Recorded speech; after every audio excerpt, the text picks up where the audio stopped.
All right. Well, good evening, jammers. And welcome to another episode of the JNC Podcast.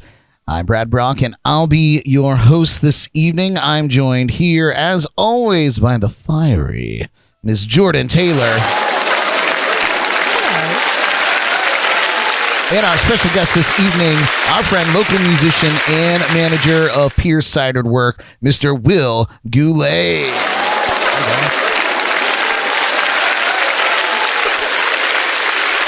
Well, you guys, tonight we're discussing a dilemma specifically surrounding Pierced Ciderworks, but also the age-old and ongoing rift between outdoor music venues and nearby residents.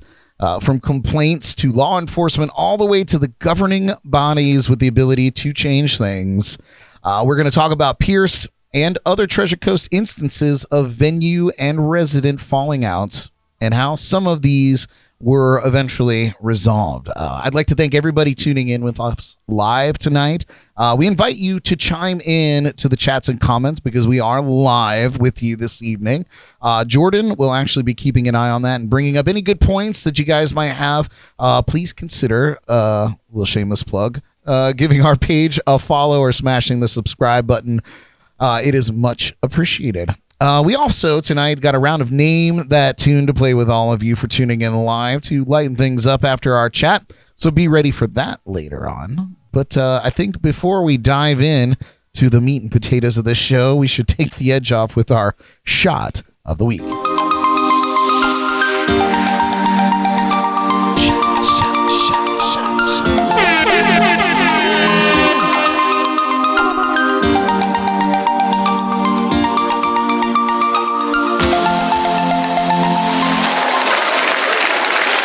All right, you guys. Our shot of the week is properly named the loudspeaker. And I'm not going to lie, it sounds horrendous. I'm very excited to suscept everybody to this. So this shot is 1 part gin, 1 part cognac, half part triple sec, half part lemon juice, a splash of simple syrup, for a little sweetness. And you shake it nice, you strain it to a shot glass. And what you get, because I sampled it, is just, I think it might be a better cocktail than it is particularly a shot. So feel free to sip it, but I'm probably going to neck it because this probably gets worse as it gets warmer. But cheers to you guys for being here. Cheers to you for tuning in live with us tonight.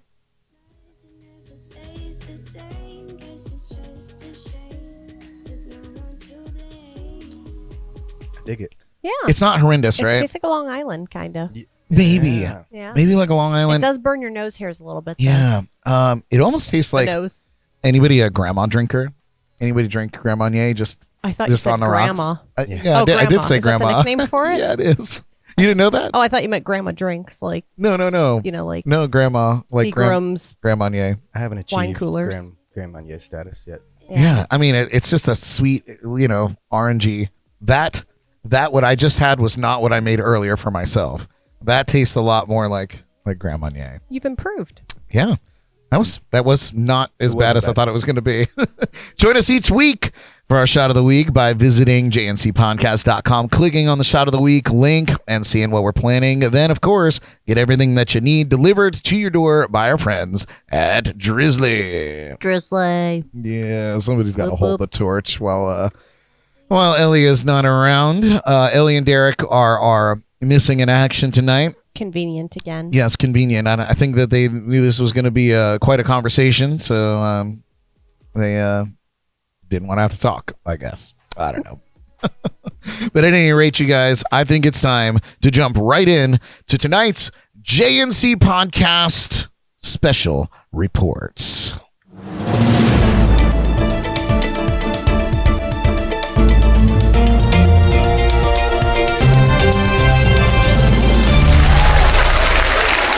So stupid. That was a great graphic, whoever made that. With everything that's going on in the world today. There it is. Just want to send a shout out to the people that are tuning in live with us tonight. Todd and Laura, wonderful friends and huge sponsors and partners of our show here. and were intimately involved with Terra Firmata, which we'll talk about a little bit later on, going through something had gone through something very similar to this. So hi, you guys. Bob Lynch, Holly Gilbert, Stephanie, all tuning in so far and chiming in. I'm sure there's more people tuning in, but thank you guys so much for tuning in live with us. As I mentioned, because I have some things I gotta lay some groundwork here before we dive into this conversation. We are here to talk about the ongoing issues between venues that feature live music and sound volume complaints from the residents living in fairly close proximity to these places. Now, I need to make something completely clear before we go on. I am a supporter of live music and the venues that support and feature it. I am a performing musician myself, as is Will. As and am I. as is Jordan. I have been performing around town for years and performed at some of the venues that we're actually going to be talking about throughout the evening. With that being said, I think it's important to be objective and open-minded, because there are always two sides rather to every story. And since I'm sure we're all biased here, I know in the lounge, and I believe that most of you guys tuning in and listening to this or watching it are pretty biased yourselves. I'm going to be challenging some of our points just to facilitate a not so partial part of the conversation, which I think is important. I've actually done a bit of digging, and while the support for music venues is staggering, there are some who are at odds with those ideas. Since we don't have them here in the studio, I will sometimes be their voice during this discussion. So please don't hate me. And if you send me any hate mail, make sure it's a cool meme, because at least it'll make me laugh. So I guess make meme laugh. Jordan, cracking jokes already. So I guess let's start at the beginning of the troubles for Pierced Cider, and we can work our way outward from there. So, Will, when did the music volume issues kind of start at Pierced? I don't have an exact date, but it was first kind of brought up. So we meet monthly, almost monthly, with the residents of Edgartown. There's a like a town hall, yeah, so to speak. Exactly. And sometimes we'll have the city commissioners come to that. We have local law enforcement come and just kind of listen, because Edgartown is a gem of Fort Pierce. Sure. And everybody involved, I think, wants Edgartown to be the best that it could possibly be. So I would say about a year and a half ago, we really started the discussion of looking at this ordinance. It's kind of started during COVID, where every place was getting shut down, and we were shut down for everything except for to go, and we wanted to try to find a way to keep local musicians employed, where I think people like that, gig workers, got hit hard. Yeah, in a massive way. Exactly. In an instantaneous way, really. Right. And so we started this thing called Rat Rod Sessions, where we didn't pay a lot of money, but we would have the musicians come in and sit in the rat rod that sits out front and play for half an hour. We'd give them some cider and we'd give them a few bucks for gas. And it was really just kind of a thing to just kind of show, hey man, like, we haven't forgot about you. We're all in this together. We kind of, and at the same time, like, we were trying to stay in everybody's mind as well as a business. Sure. Yeah, and you were live streaming them from your site. I remember Jordan and I, we would, it was like a part of it, because just like everybody else, we were just tied up at home. We weren't going anywhere. So like any live stream that came across, I was like, ooh, so and so's live streaming. Pierced is live streaming, and we would watch all the rat rods. They were so awesome. Fun, and to have that live streamed and like you said, to keep Pierced in the forefront, right? And to keep musicians from going stir crazy, because like you said, man, we all lost our gigs with a sign of a pen, and that was it. And we got excited about music, and at the same time, we were building a stage out back. It's a big stage that sort of faces east on our property, and we started utilizing that stage once we reopened, and shortly after we started utilizing that stage, it was brought to our attention that, hey, don't forget that there's this ordinance in place that says really you're only allowed to have unamplified acoustic music. And that was 100% news to me. I didn't know that. I think John, our owner, had known that at one time, but we kind of, with everything that was going on, we kind of got caught up, and we kind of forgot about that. And so when that was brought to our attention, we tried to scale back as best we could. To everybody's credit, we've had many meetings with just the neighbors, the neighbors that are directly next door to us, and they have really been trying to work with us for like a year and a half. And it got to a point to where we would come to an agreement, and then a few weeks later that agreement would sort of be rescinded, and then so we'd come to a new agreement, and then that would be rescinded, and then that kept happening. And then eventually it got to a point to where we're like, all right, well, this is, we now need the city to get involved, because now what you're asking of us is really, it's just really not beneficial for our business. We felt like we were at a point where we weren't being egregious in what we were doing. Sure. And so we were like, okay, well, let's bring this to the community's attention, and let's have everybody's input, not just ours and a couple houses directly around us. Now, was this a situation where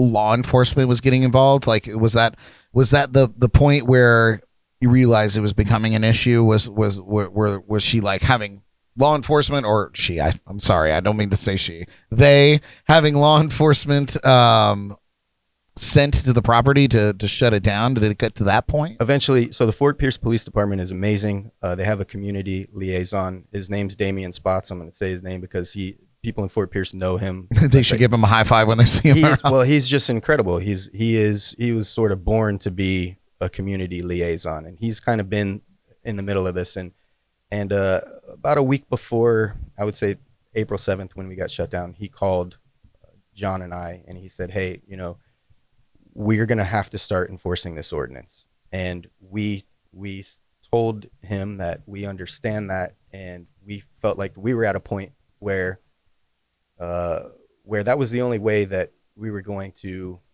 sort of stand up for ourselves in a weird way. Like, the discussions had broken down between us and the neighbors. So now we felt like that was the only way really to get the city involved. And that's what actually happened on April 7th. We booked an amazing band called the Terry Hank Band. This guy has been playing blues all over the country. He's an award-winning saxophone player. We had him come out on Thursday, April 7th, and they started their set. And I told him, I said, hey, you might only get 2 songs out tonight.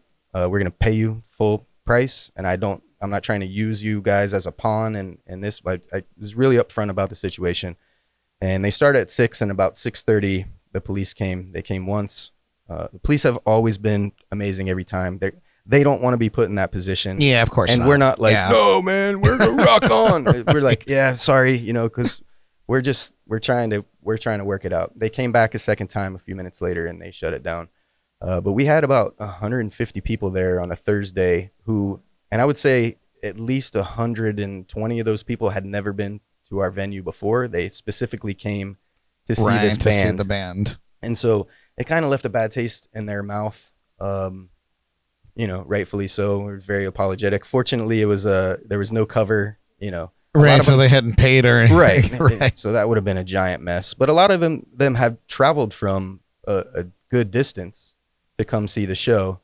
And so that was the last amplified live music that we've had, and that was April 7th. And then that kind of forced the discussion. So just to put into context a little bit about here we go. My disclaimer's coming into play now. Edgartown, the way that it's set up, the properties, for those that might not know, Edgartown, whoever, we have some listeners in like Asia that may have interest in this in some way. Anyway, Edgartown is a historic district, much like many historic districts throughout the country. Everything is on top of one another, and in this case, there are residences that belly right up to the property of Pierced and the outdoor area where you guys have your music. Not all the time, many of the times, or for the majority of the times where you guys usually have your music on the deck area is pointed towards the south, which is pretty much away from all the residences. Is more kind of an industrial. I think they're building a train station out there. Points directly at Natalie's Orchid Island Juice Company. That's absolutely correct. Who we love Natalie's. Absolutely. We love Natalie's, don't we, Jordy? Yeah, we do go Natalie's. Woo! Best orange juice. Yeah. It is now. We could say that freely. Yes. Anyway, so in that case, the music is going the other way. With the addition of the stage that you guys had put up, it sends it, like you mentioned, more towards the east, and it does kind of spatter over some of the houses there. So I understand that it could be an issue. One thing I want to bring up is that, doing a little bit of research on this issue, I found that most sound ordinances in this area have attached a decibel restriction to their ordinance, but Edgartown does not have that, nor does the city of Fort Pierce's overall sound ordinance apply to this little historic district, right? Well, so the city of Fort Pierce has a very clear decibel reading, a very clear ordinance that's measurable. The Edgartown ordinance does not have a decibel reading, and the Edgartown ordinance supersedes the Fort Pierce ordinance. And you mentioned, we should explain what Edgartown is for people in Asia, but there are people in Fort Pierce. There are people in Fort Pierce who have grown up in Fort Pierce who don't really understand what Edgartown is or where Edgartown is. So essentially, it's about 4 blocks by about 2 blocks. So it goes from, if you're familiar with Fort Pierce, where Tickle Tummy Bridge is. It's right there on Bacchus. So Fun name. Which I feel like there should be more of a problem with Tickle Tummy Bridge. It's a fun bridge. Than, trust me. Is that the one with the fishes on it? It's by the. Oh no, it's by the fish. It's just before. I mean, you have to drive over it if you're coming from downtown. Exactly. To go over, and you remember, Jordan, you were telling me a story just the other day where you were walking, and people were flying over that bridge area. I would say 4 out of the 5 times I've gone there, it's been near death experience crossing the street there. Right. Probably Exactly. One of our surveillance cameras points directly at Tickle Tummy Bridge, and it's a source of entertainment because there are scooter acts. I shouldn't say entertainment. It's kind of funny because there's all kinds of people take motorcycles, they get air.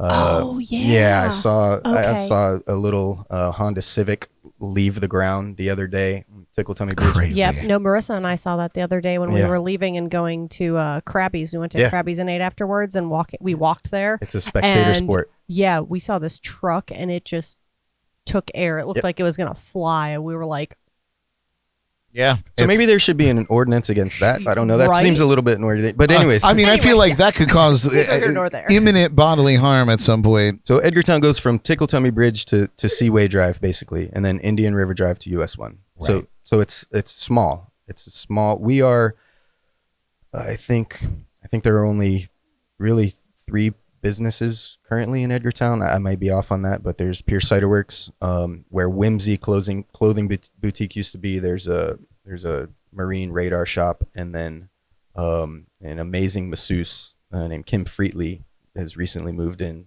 and does massage therapy. Other than that, it's all residential area. Right. So that's the area that we are in that the ordinance applies to.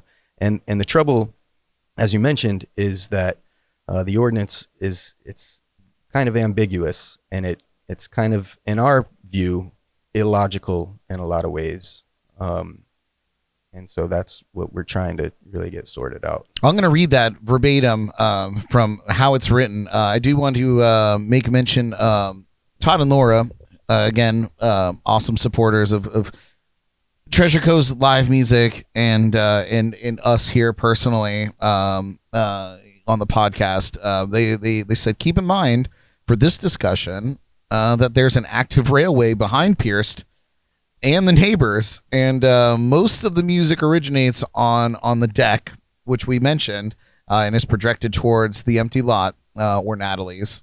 And the bounce back in ambient bleed over to the neighbors is negligible. And that was a point that I wanted to make. And a lot of people made, and we'll kind of touch on this a little bit more. The committee meeting that you guys, or the commission meeting that you guys had just a week or two ago. Right. And there were several people that acknowledged that the trains make a higher decibel sound than any live music that has ever gone on that property ever in the history since Sailfish and beyond. And I know that the mayor remarked on that, saying that it's out of their hands. It's in the FCC's hands. Sure. And for safety reasons, and I get that, and it is included in the exclusions in the sound ordinance. The Edgartown residents, I will mention too, are also trying to make Edgartown a quiet zone, so that there are quiet zones all over the country where trains are not permitted to blow their whistle. So they are actively fighting that.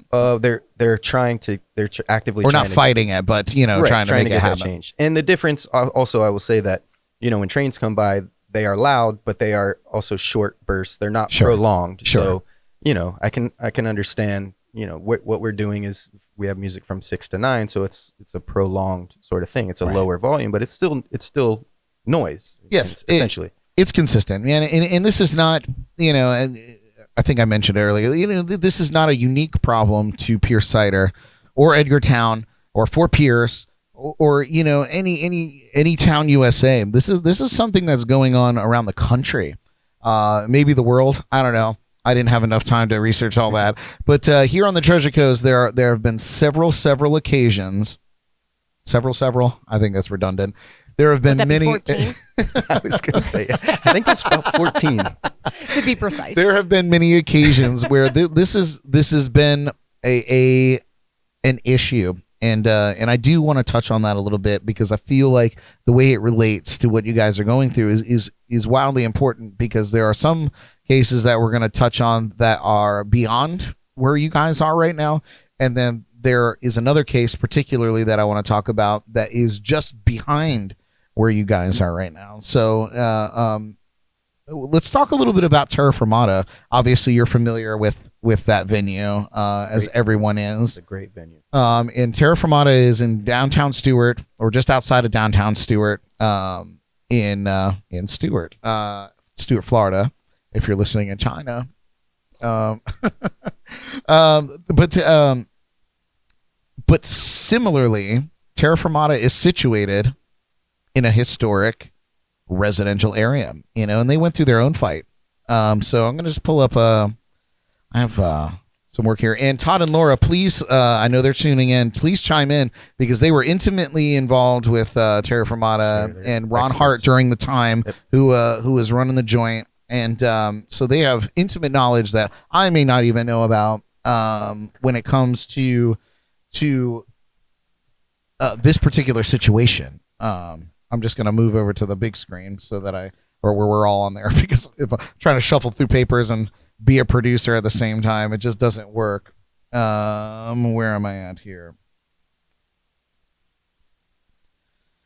So essentially, I'd lost all my papers, but for those of you in the know, Terra Firmata and in the Stuart Sound Ordinance was at the time, this is back in 2014, their sound ordinance was audibly the way that it was written in a way was, if it was audibly disturbing, right? So if the police, completely subjective, if the police showed up and they said, and the resident said, this is disturbing me, and the police showed up, depending on who the officer arriving on the scene was, they could say either, no, you're crazy, or you're going to shut it down. And 90% of the time they shut it down, because, the person's just going to call over it. And at this point, there was not a nuisance calling or I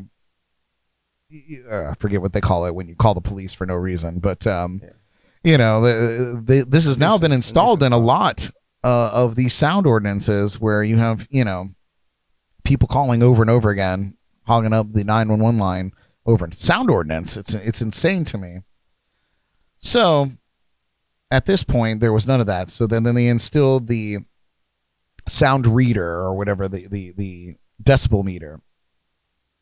And the problem with this was that it brought to light that this was an issue in the first place.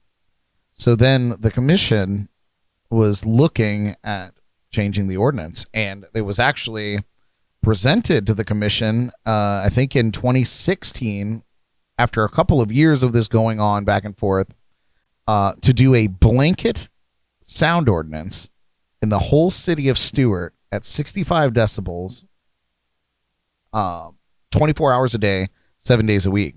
Which, just to put into context what 65 decibels sounds like, if you walk into an Applebee's on a Friday night, yeah, that's 65 decibels. At least, yeah. You know, conversation in a busy restaurant is where that's at. You know, if you have somebody playing guitar and singing through a PA system, you're talking in and around 75 to 80 decibels, which is also not insanely loud. And I think maybe that was just sort of a lazy way to try to solve the problem. You know, maybe they didn't really foresee it as becoming an issue that people were going to be so passionate about. So like 65 decibels for the entire county. And they check that box and then it's over. But it's like, but they didn't write it in. Right. But they would have been happy probably to just get it off their plate. And there was many people, that obviously oppose this because, you know, because people in the know that 65 decibels is low. Like that's conversation in a public place volume, you know? And it's just not sustainable for live music in any aspect. So it did get shot down, thankfully. And now it's currently at 80 decibels between 7 a.m. and 10 p.m., I believe. And Stuart, correct me if I'm wrong out there, but I believe that's what it is now. And Terra Firmata has been very strict on this, and the neighbors have, you know, I'm sure they still get complaints and people called, but the ordinance is what it is. And I guess my point in all of that is it's easier to negotiate when there's a number attached in terms of what loudness is. When you ambiguously say acoustic music only, it's like, well, what is acoustic music? Right. And it makes it a little bit more difficult to legally negotiate. However, you did have somebody at the commission meeting who was an attorney actually come up and say he would be happy to rewrite it, that it was constitutionally illegal to be written the way that it was. Do you have any insight on that at all? So I know every single person that got up there and spoke except for that gentleman. And he was a complete surprise, but he brought up some really good points. And I think the points that he brought up when he brought the legal side of it to the discussion, I think, you know, unfortunately, those are the kinds of buzzwords, or those are the kinds of things that are really going to kind of get the attention of the city commission or you know, the city attorney, because, and you touched, like, Brad, you're absolutely right.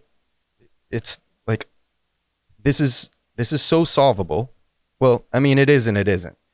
It's solvable by applying something that's measurable, like standard units of measurement. You know, like if we're going to build a house, if I'm going to hire you to build my house, I'm not going to say, hey, Brad, I want my living room to be from about here, and wherever you think I'll be comfortable. Like, that house is going to turn out horribly because we're not using. I mean, that's a bad example, but it's not a bad example, because if you and I have differences of what the idea of exactly from here to here is, or what's comfortable, you know, what's comfortable, it's going to be a massive problem at the end. Right. And so the struggle then, in my mind, doesn't become, should we apply a decibel reading to this? The struggle then becomes, okay, exactly from how many feet and what hours of the day, and you know, other things that are completely measurable. Like, if we can just measure everything out, and John, you know, John has said this from day one, if you give us a decibel reading, you'll never have to worry about us again, because we will buy the equipment. Technology is amazing nowadays. We live in the future, right? You can focus sound on a specific area, and we will spend the money that is required to install our own sound system.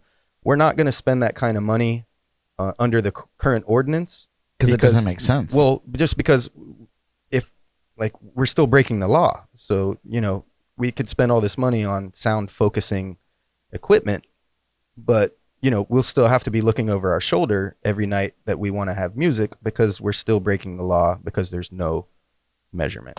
Right. I just wanted to chime in that Todd and Laura, maybe Todd, maybe Laura, I'm not sure who it is, but they are combined here. They said Stewart's a little different situation, as they were dealing with the entire city. They said we looked at having different zones to handle downtown versus residential versus the cement plant, etc. And he said it quickly became very complicated, which is why they dumbed it down. Sure. Okay. Yeah, to the single day and time-based structure. He said the funny thing is that when someone makes a complaint, the man comes out with the dB meter and measures from the street, because the regulation states that the dB limits is so many feet from the property line. Right. Measurable. And listen, that's not unusual for sound ordinances. We were talking before we went live. Key West is a good example of that. I used to play some spots down in Key West. Victoria Lee, a friend of ours, plays down there often, and they have a setup, like you were mentioning, for the band with a big display that shows you what your decibels are from their measurement point out in the street. Right. And this is obviously to keep from contaminating other venues' music that they're having, because every place has music down in Key West, and just overall keep the volume contained in their venue. But they were very strict on that, and but as you were mentioning, it's a measurable thing. You could say, okay, we know where we need to be when we need to be there, and if we follow it, we're all good. We're doing the right thing. In the Edgartown ordinance, it doesn't say that. I'm going to pull it up. I'm ancient, so I printed this all out on paper. Sorry, trees. But I'm going to read the verbiage here, and then I'm going to quickly give you my take on this as a psychopath. So obviously, it talks a little bit about the in this ordinance speaks specifically to the Pierced Cider. It wasn't Pierced Cider when this was written, no, but specifically to any business that would ever rest in this place. Right. At the time that this was written, there was no selfish brewing. It was a photography place. It was a photography developer plant. Well, that anyway. was 100 years ago, but I think the property was vacant. No, but I think the property was back vacant when I was born.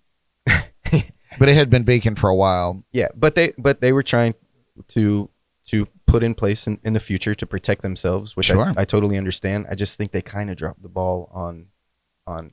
Well, this was written in 2012, right? And as we said, long before. What year did Sailfish go in there? So Sailfish just celebrated their 9th anniversary. Oh, okay, yeah, right. So what is this? What's 22 minus 9? So 2013? Yeah. So just after, so they were just after this was written, So this was, and maybe they wrote it in a way because they understood either there was interest in it. Who knows? Because they're very specific about restaurant, pub, brewing facility, right? In this particular ordinance. So they made mention of that. And weirdly, the hours of operation are no later than 11 p.m., which is also kind of ridiculous because, I don't know what that has to do with sound ordinance, but I guess you can't even be open past 11. So they have two stipulations when it comes to live entertainment. And it says outside, acoustic only, and permitted no later than 9 p.m. Right? Which I think you guys, I know when we had talked ages ago, like 9 p.m. was the cutoff. We got to cut off at 9 p.m. Right. Cannot go past this. And I don't think that was ever a problem. And then it says inside, no music audible outside the establishment after 9 p.m. Right. So to me, it says basically you could do whatever you want inside as long as you can't hear it on the outside after 9 p.m. Right? So you can have the biggest rock band of all time inside rocking out, making as much noise as possible 150 decibels outside until 9 p.m. and then there can be no audible sound coming from inside the building, right? Or any of the buildings on the property. Am I correct? That's one issue that I think with that ordinance. Because I came to you and I said, well, why don't you just put the band speakers inside and just open the windows and just blast music until 9 p.m. Let me tell you how cool everyone is on this community who supports live music and supports Pierced Ciderworks. We've been inundated with the most clever ways of trying to get around this, and sometimes it kind of gets a little exhausting. But at the same time, like we're just so grateful that everyone's kind of trying to help us sort through this. But yeah, that was a great suggestion. I only mention it because there was a place I used to play where they had a similar situation where they could not have outside live music. But they said nothing about inside music, so they would literally open their double doors and put they had two sets of double, like in a plaza or whatever. Mm-hmm. So they would open one set of double doors and put the band facing out of the double doors and the speakers facing outside on their patio, and just kind of block off the area.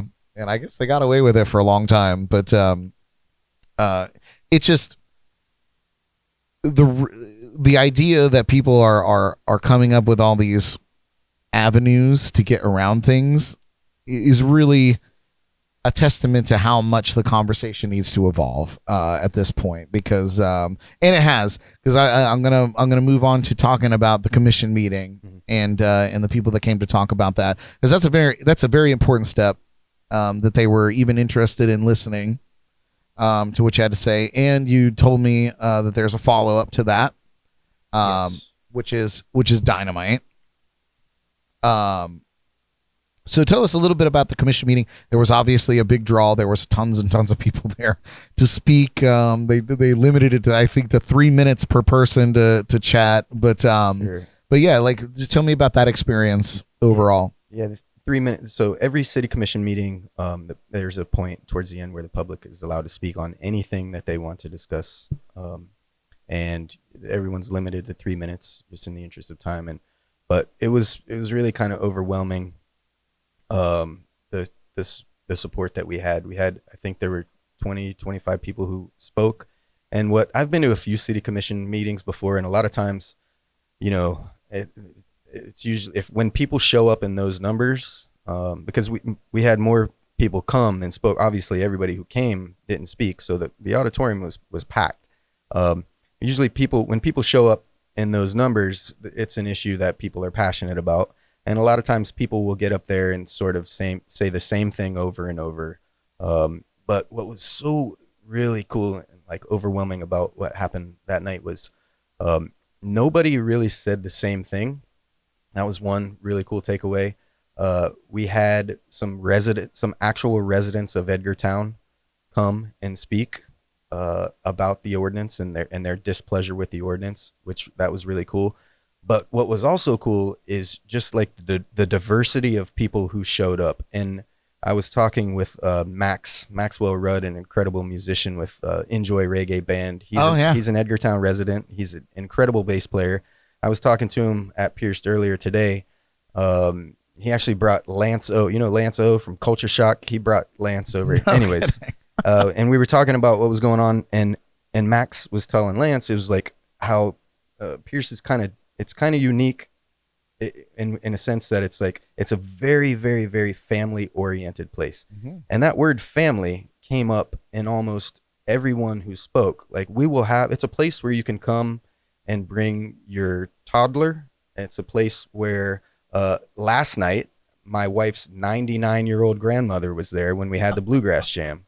And, we have people of all walks of life, of all ages, of all races, of all everything that you can think of. And so that the combination of those three things, I think, are really what sort of got the commission to say, wow, yeah, like this is something that we should really look at. If nothing else, we should take a few minutes to discuss it. And so I was contacted last week by Nick Mims, the city manager, and we're gonna have another discussion coming up here. It's not really, from my understanding, going to be something where we want the entire public to come out, but this is a proper meeting to have a discussion so about this particularly, right? And how can we all come together to, everybody? How can we? This is solvable. This is a solvable issue. We want our neighbors to be happy. We want every one of our neighbors to be happy. Some of them are going to be easier to make that happen than others, but ultimately we want to be good neighbors, and we honestly feel like there is a solution here. So, I was blown away by the fact that April 7th we were shut down, and it looks like on April 9th we're going to be able to participate in a real discussion on that. I didn't think May that it was 9th, right? I'm sorry. Yeah. Yeah. I was so saying we're going back in time. Back in time. But essentially a month later, we're gonna be able to have a real conversation about this. So. Nice. I just want to bring up a point before I bring up another point, I guess. On our Facebook page, we had a comment that said, it seems like some of the coolest venues, breweries, etc., that I have been to all over the country that are in similar historic areas. He mentioned a few names, Dog Rose Brewery in St. Augustine. He said this seems to be where we are. Seems to be something that can be remedied if everyone is willing to compromise even just a little. And I agree with that, and you just agree with that. It's really just going to come down to agreeing. The same person just said, well, we bring the family and friends down on the occasional Sunday to listen to Johnny Depp. Yeah. He said our kids love the place. We feel safe bringing them there, and the environment is absolutely family friendly. And it is the absolute truth. If you guys have not been to Pierced Cider, it really is an experience. Just the way that it's set up, the old historic vibe of just the building itself. It's a house. You feel like you feel like you're in somebody's backyard because you are in somebody's backyard. So exactly. So I want to touch on a place that's kind of going through a similar situation as you guys right now, and this is up in Melbourne, I believe. This is where this place is. But I saw a post from somebody recently about you're gonna get them. We'll talk about the ant farm here in a little bit. But they're going through the same situation up in Melbourne. And this place is called Sully's Backstreet Bar. All right. So they recently made a post saying live music is back. It pleases me to be able to announce that Sunday Fun Day at Sully's will continue. What's going on in order to make the best of the cases when given the opportunity to meet with Melbourne Town. We are making some changes to the grounds and building.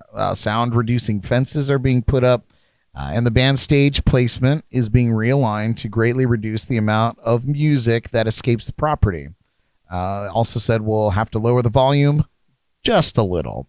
And they went on to say it's our hope that when we get the chance to speak, which you guys have already had, our changes will help them to understand that we're willing to bend, and hopes that they are as well. They go on to say 65 decibels is not feasible in any area of life, and I agree in whole.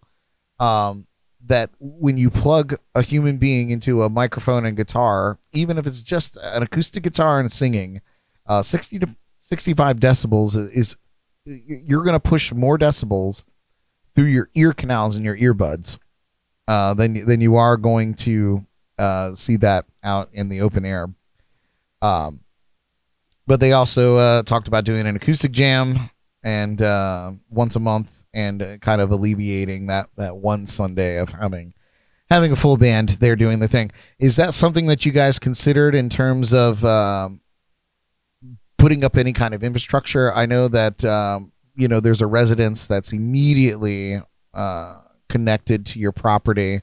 Has it ever come up to put any kind of large fencing or baffling or anything to separate the home from the from your venue? Absolutely. We've had those conversations. We've had a lot of those conversations. Obviously, something like that costs significant money. And this is, in my personal opinion, that is something that that could be discussed as a shared expense, and I'll explain why I think that could be a shared expense. Number one, there's really no argument that Pierced Ciderworks has improved not only Edgartown but downtown Fort Pierce. We have people come from far away. We have to visit. We have people come from right here in St. Lucie County. There's really no.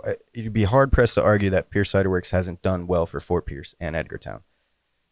Additionally, so that being said, the city has an interest in protecting Pierced Ciderworks. Naturally. Additionally, Pierced Ciderworks, it would be hard pressed to argue that Pierced Ciderworks has not improved the property values directly around Pierced Ciderworks. So what am I getting at? So does that mean that we should shoulder the entire cost of boundaries or, of soundproofing? I personally think that everyone involved could be part of the discussion. The city gives out a lot of grants. I've applied for several of them for Pierced and other properties that we have. This seems like this might be an opportunity for the city to step in and give some grant money. 100%. That would, and that's, I completely agree with that. And so it might be a multifaceted approach of, first we agree upon a certain decibel level, certain times of the day, certain days of the week, whatever. But let's not just rely on that necessarily. Maybe we can look at collectively, because like I said, we're all benefiting, collectively installing. And it's really, if you know our property well, you know that it's really just that north property line. Yes. That 100%. That needs to, and I agree. If I live there, I know that I would hear what's going on more than any other resident in the area. So if we were able to come up with technology is there.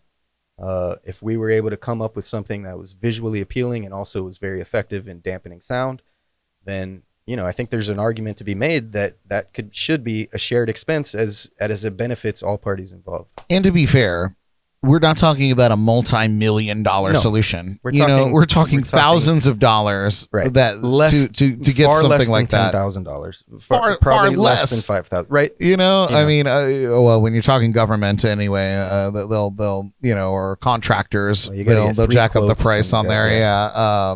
But yes, the solution seems incredibly plausible, and to be fair, like there's only two directions where you guys are facing residential areas, and that is the north side, right, which you mentioned, and the east side, which is much further away than said north property. And for the 90%, more than that, 95% of the time, I imagine, forgive my math, it's terrible, but you guys are pointing towards the south, where there is nothing. Well, for 100% of the time in the last year and a half, we're pointed towards the south. We hadn't, one of those verbal agreements we had was that we will use the stage pointing east once per quarter, so 4 times a year.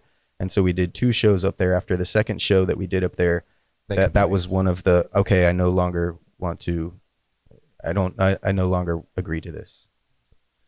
It's interesting. We had a couple more comments. So we had Mikey chime in, said, I don't party there because the music isn't loud enough. I go there when I'm hungover because everywhere else is too loud. Todd and Laura said lawnmowers are 90 to 110 decibels, just so you know. They also recommended that bamboo is an incredible insulator. Who's that band? The Lawnmowers. They sound pretty cool. The Lawnmowers. Come on. You don't know the Lawnmowers? They're back there with the tokens and the Safaris band, Jordan. Rude. Yeah, I know. I'm sorry. Jordan doesn't know how to pronounce the Safaris. That's okay. Thank you for calling it out again, Brad. Thank you. You're welcome. When's Jordan's news? Because I want something exciting to be talking about. Oh dear. It's coming up. Just to get back on track, I guess a little bit. So Sully's is just a little in Melbourne is just behind you guys. They're gearing up for their first meeting. And as I mentioned earlier, it's important to note that this is not a unique situation. This is things that's going on. What is now the Sneaky Tiki used to be the Key Lime, used to be all these other places. And I actually dug up an article. If I have it somewhere, I know I have. You should have alphabetical. I don't know. I stapled, and I think that was a mistake. Oh. The old Key Lime over there in the old Colorado Inn. Okay. So I guess I'll give a voice to some people that have complaints about live music. And these are going back a ways. This is probably back in 2014, 2015. But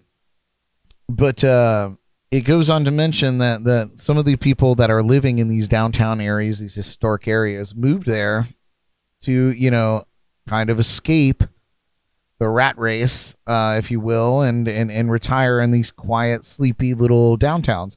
Well, guess what? As progress rears its ugly head or its beautiful head, depending on how you look at it, places are reinvigorated. Downtown Fort Pierce, by the way, over the last decade has had the biggest resurgence that I've ever seen in any town that I've been affiliated with in my whole life. I used to work, I forget it's a t-shirt company now on 2nd Street. Varsity? It might be. It's right at the end of 2nd Street, right at Tickle Tummy Hill.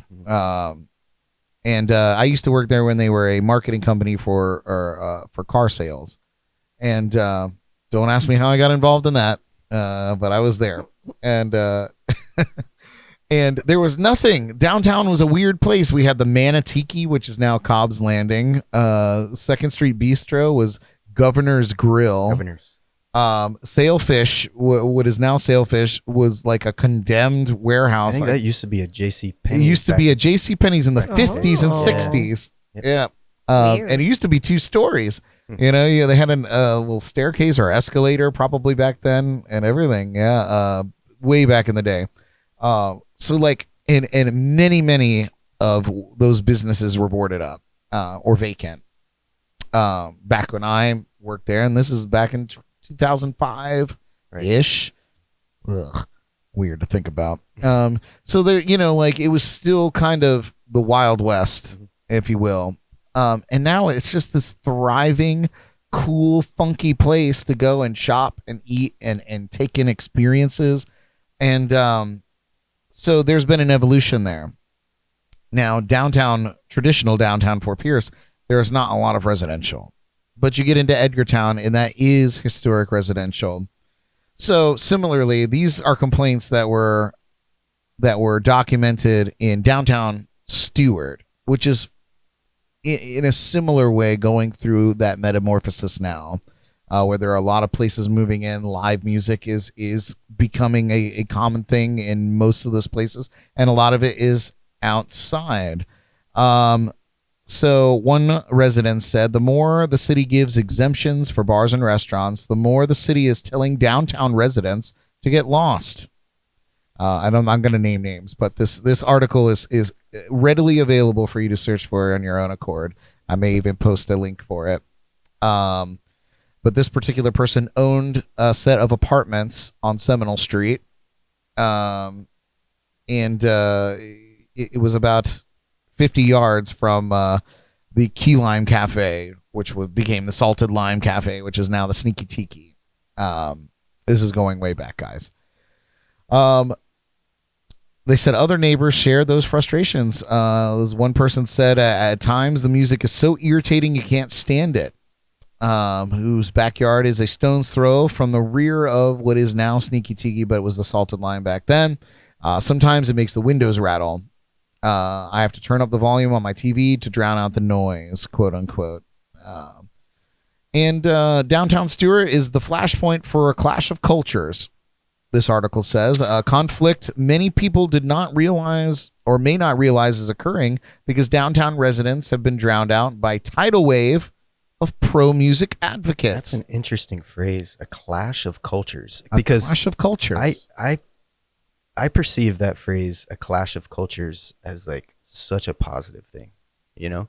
Like for somebody to kind of think that a clash of cultures, oh my gosh, like that seems kind of like, oh no, 50s rock and roll music is gonna kill everybody. And then one other thing, like I bet the owner of those apartments that you mentioned, I bet that person wishes that he or she owned those apartments today, because they would probably be multi-millionaires. If they still own them, they are multi-millionaires now, and probably don't live anywhere in the vicinity of those particular places. The article goes on to say, and this is going to kind of touch on my preface earlier. If you guys are just tuning in, you missed it, but I'll reiterate. Goes on to say hundreds of music lovers, organized primarily through social media, inundated commission chambers 2 weeks ago, which was 2 weeks and many, many years ago at this point, and beat back a proposal that would have tightened the noise regulations to what we were talking about, the 65 decibel standard at all times. So because of people like you in support of Pierced Cider, that was knocked out, which is important, not just for live music, but for venues on the whole. Because just say that you have a rowdy crowd, or you're, like people that are talking above that could be a noise complaint. It's not just live music. If people are talking too loud in your bar or your restaurant outside on the patio, they can have a noise complaint lodged against them. What's interesting about what you just read to me is that they were fighting to get the ordinance to say, they were trying to beat it back to 65. Like they were trying to bring it down to 65. And where we're at right now, we would kill for that, because we would kill to mirror the city of Fort Pierce's ordinance, which is 65. So like we're fighting to get there. Back then they were fighting to get it down. Isn't that incredible? Yeah. Well, it's a different time, I don't know. It's when you switch the conversation from a solo person playing an acoustic guitar singing songs to a full blown band, whatever that definition is, because you can, maybe the addition of drums is really the key factor there, because I think acoustic drums, as we were kind of talking about before we went live, acoustic drums, acoustic drums themselves would shatter 65 decibels. And are currently legal under the Edgartown ordinance. Right. So drum circles get together 7 and days come a week. and we'll do it 7 days a week at Pierced Cider. Sun up to sundown. Right. It's crazy that you guys are not included in that. But I think personally, and this is my personal thought, we touched on it quite a bit, but like with a change of ordinance also comes a compromise, because the ordinance can only say what it's going to say. It's not going to make people stop complaining. It's not going to make people stop. There are some ordinance that will punish you for calling the police incessantly over sound ordinances. But I think that's wildly overkill, especially in a place like Edgartown, where you are a business, but you are neighbors to residents. And if the bulk of the complaints are coming from the immediate neighbor to you, and it's able to be resolved with some sort of barrier, be it bamboo, which I think is a very clever idea, but or some sort of synthetic baffle, plus a measurable ordinance, because I think the biggest thing is the measurable ordinance allows the law enforcement to have any kind of basis to tell you to stop or tell you to turn down. Otherwise, it's just you're plugged into an amplifier of any kind. You gotta shut it down. It's wild. Now, I did hear a rumor that you guys were allowed to have canned music, if you will, playing outside, and that wasn't a problem. It was specifically aimed at live music. I don't know if what the truth is in that. That was a rumor that I heard. Well, the piece of paper that you have when you read about the Edgartown Ordinance and live music, that's really, from what I can find, that's really what exists here. So there is so it's my understanding that when we play music from Pandora outside, from an iPod or any sort of streaming service, then we would be governed by the City of Fort Pierce's noise ordinance, which is the 65 decibels. So we could play that from 7 a.m. to 9 p.m. 7 days a week at 65 decibels, but I could not, or you could not, Brad, get out there and plug in your acoustic guitar and play for 2 minutes at 50 decibels, because then you're breaking the ordinance. And I know it's confusing. When I talk to a lot of people about it, they just really don't understand that. And that is the bottom line of what it is that we're struggling with. I feel like it's kind of come down to a pissing match at this rate, because if that's the case, I feel like somebody is pulling at verbiage to put their point across. And ultimately, I think that is what will allow us to change, to have this ordinance changed, because it's become that. It's become petty. It's bled over into other aspects of us doing business. We don't have a kitchen, so we hire food trucks, and there's a parking space in front of our place where the food trucks can drive onto our property. We would put a traffic cone in that parking space a few hours before the food truck was going to come, so that nobody would park there and the food truck would have access. And I got a call from the police the other day saying that, well, that's against the code. You have to remove the cone from the parking space. So it's become a situation where essentially, they're looking for every tiny little thing. And, okay. Well, I mean, I think it's time for the commission to mediate this. And I'm going to be honest with you, Will. I read the transcript and listened to most of that meeting. I wasn't able to attend. I wanted to, but I was gigging myself. But you did send me the link. I listened to the whole thing.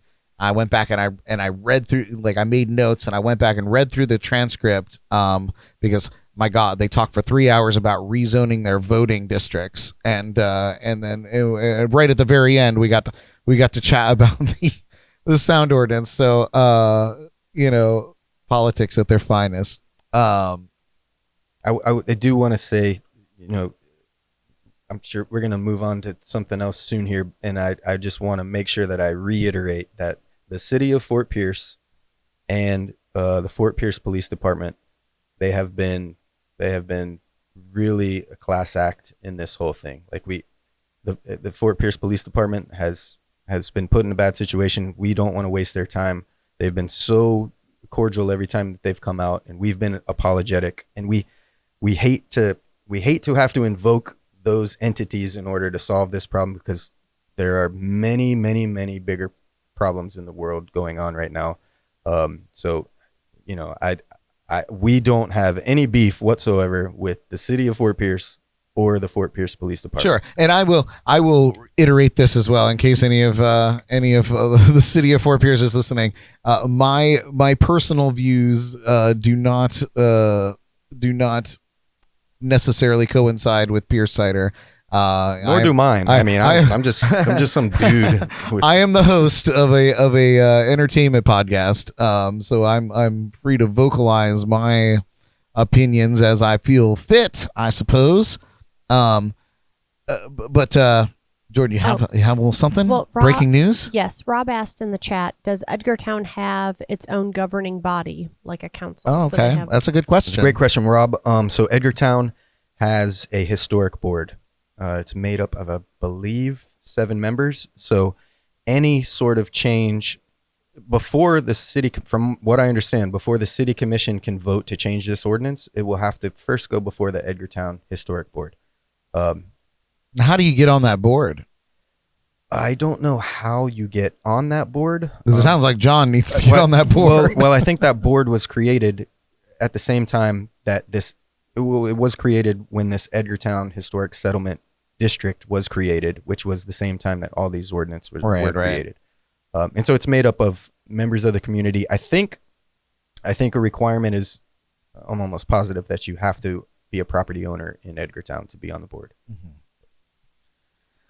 Good question, Rob. Yeah, that was a great question. And it blows my mind that there's not one single person on that particular board that wants to speak up. But I guess, like they're in their clique and like any clique, and they have to get into cahoots in some ways. I don't know, man. I do believe that the city needs to get involved, at least in a mediating fashion, because what it sounds like to me is you guys have come to an impasse with either this person or group of persons that is looking for any, like you said, looking for anything to stall you guys out in any way. And we talked about this at the beginning or before we went on air. If we were to take a real poll and every resident of Edgartown was polled, and if 51% of them said we want this current ordinance to stay in place, then my fight would be over, because it really is about ultimately the residents of Edgartown. But I strongly believe, dealing with this for the last year and a half and talking to the residents of Edgartown, I mean, like I mentioned, we have 2 Edgartown residents that came to the commission meeting. Well, who have been employed to play music at Pierced Ciderworks. So that's right. So I really don't feel like, I feel the vast majority are either neutral or are in, are proponents of changing it. So. Yeah, I don't. It's I guess to say, this is a very intricate situation. It's not unique, but it is unique in a way that there's no way to measure what you guys are doing, or measure like the I'm gonna I guess as we kind of wrap this up, I want to go to an article that I found today from TC Palm, and it was written pretty recently, in fact, by what was her name? This is a article from Laurie Blanford, and she is an entertainment reporter and columnist dedicating to find the best things to do on the Treasure Coast. And she wrote a very nice article. It was incredibly neutral. It was very informative. And it opened with "Please Don't Stop the Music," which I believe is a Rihanna song. Please don't stop Good job, the music. Brad. Yeah, did I get it? Did I get think it? So. All right, great. Or is it Rihanna? Oh yeah, Rihanna. It is Rihanna. She says we had Rihanna. This talk last yeah, night. we did have that talk.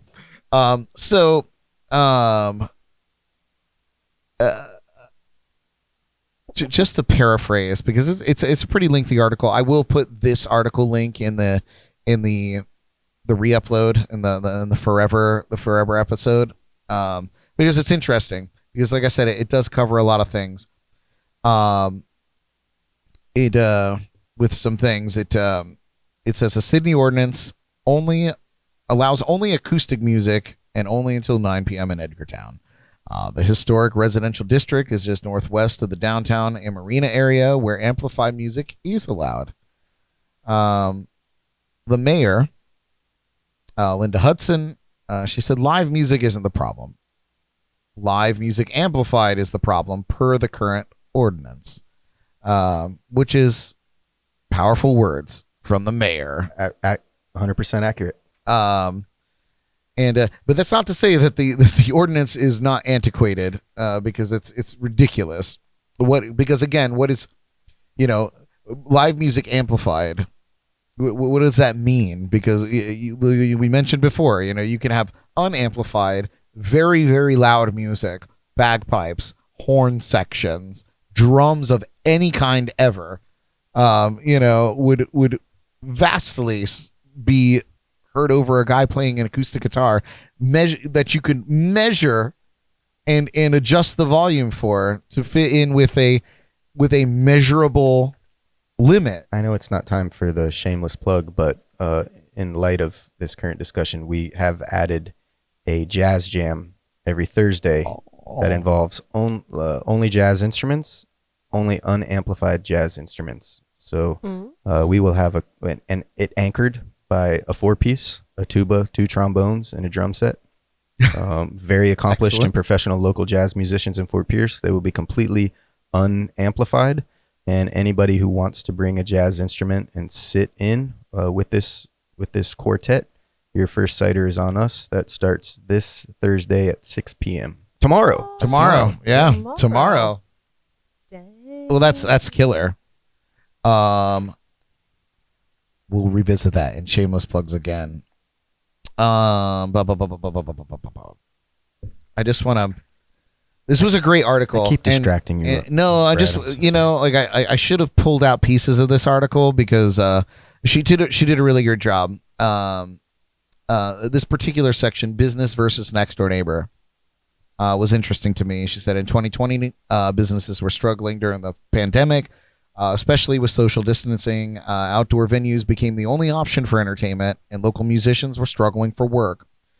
John Nolly, he had already planned to add a stage to attract more people to the cidery before COVID, but he didn't start to build it until the government ordered a shutdown, which was a great time to improve any property that you were, working in. She goes on to say that when Pierce started scheduling live music every night until 10 p.m., the complaints began. This particular person said, "This is untenable. There is an ordinance that is not being enforced, and I need help." After a year and a half of this person and Pierce trying to find a compromise, she turned to law enforcement, who told both of them that the noise ordinance would now be enforced. So apparently, in 2020, this is when shit got real, right? The complainor complained to police April 7th, which you mentioned, and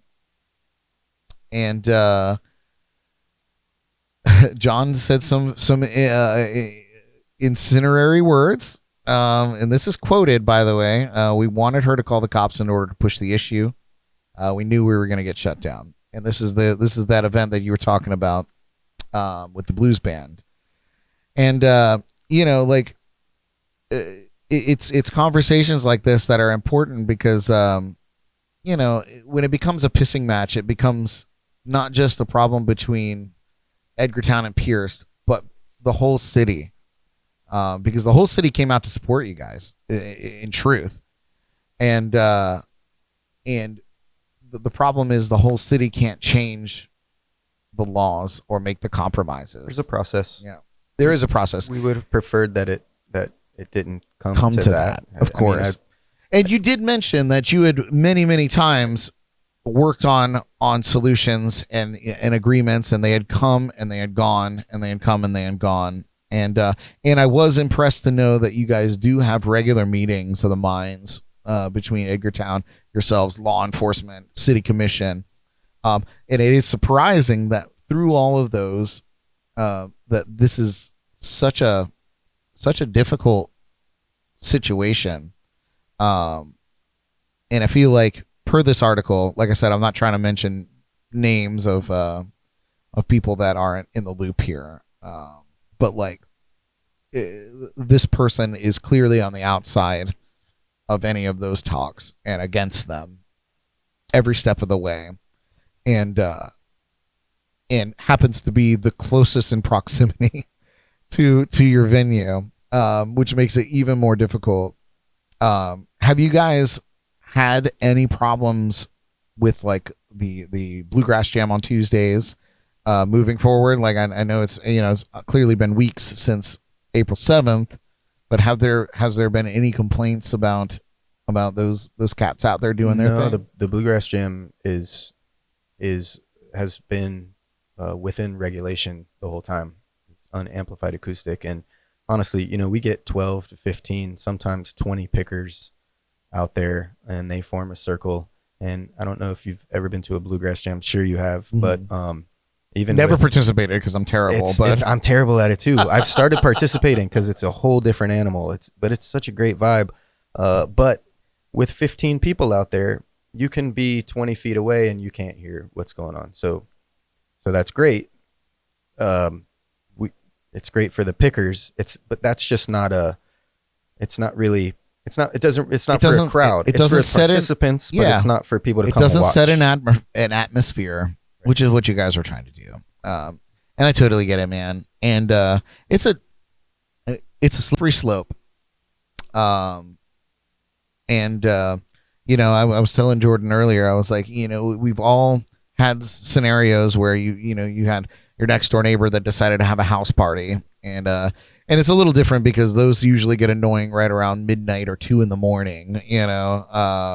where you guys are always very courteous and cut off at your cutoff time, and for the most part follow the ordinance of Fort Pierce, the city. So, I would implore the commission to consider changing the ordinance, or at least getting with the Edgartown council and consider at least amending to add a actual measurable volume so that you guys can keep doing business, and generating the atmosphere, while coming to an agreement that doesn't have to be written so much in an ordinance on how to improve the property in a way that baffles the sound. I think that's short of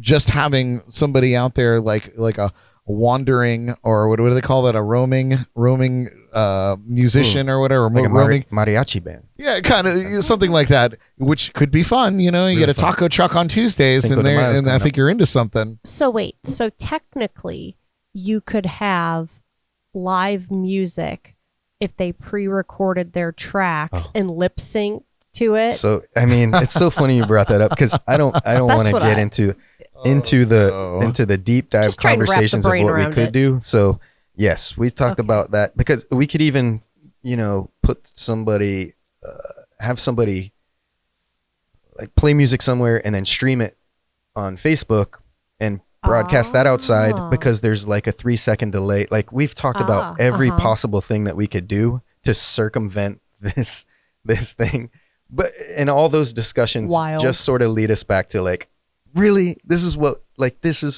what it's going to, because at that point it's not live music anymore, and you might as well just put on a local band's record and let it play. And I'm confident that this will change, and I'm confident that it will change because our customers have really chimed in, because people like you are talking about it, because people like Lori Blanford are writing about it. She was amazing for us.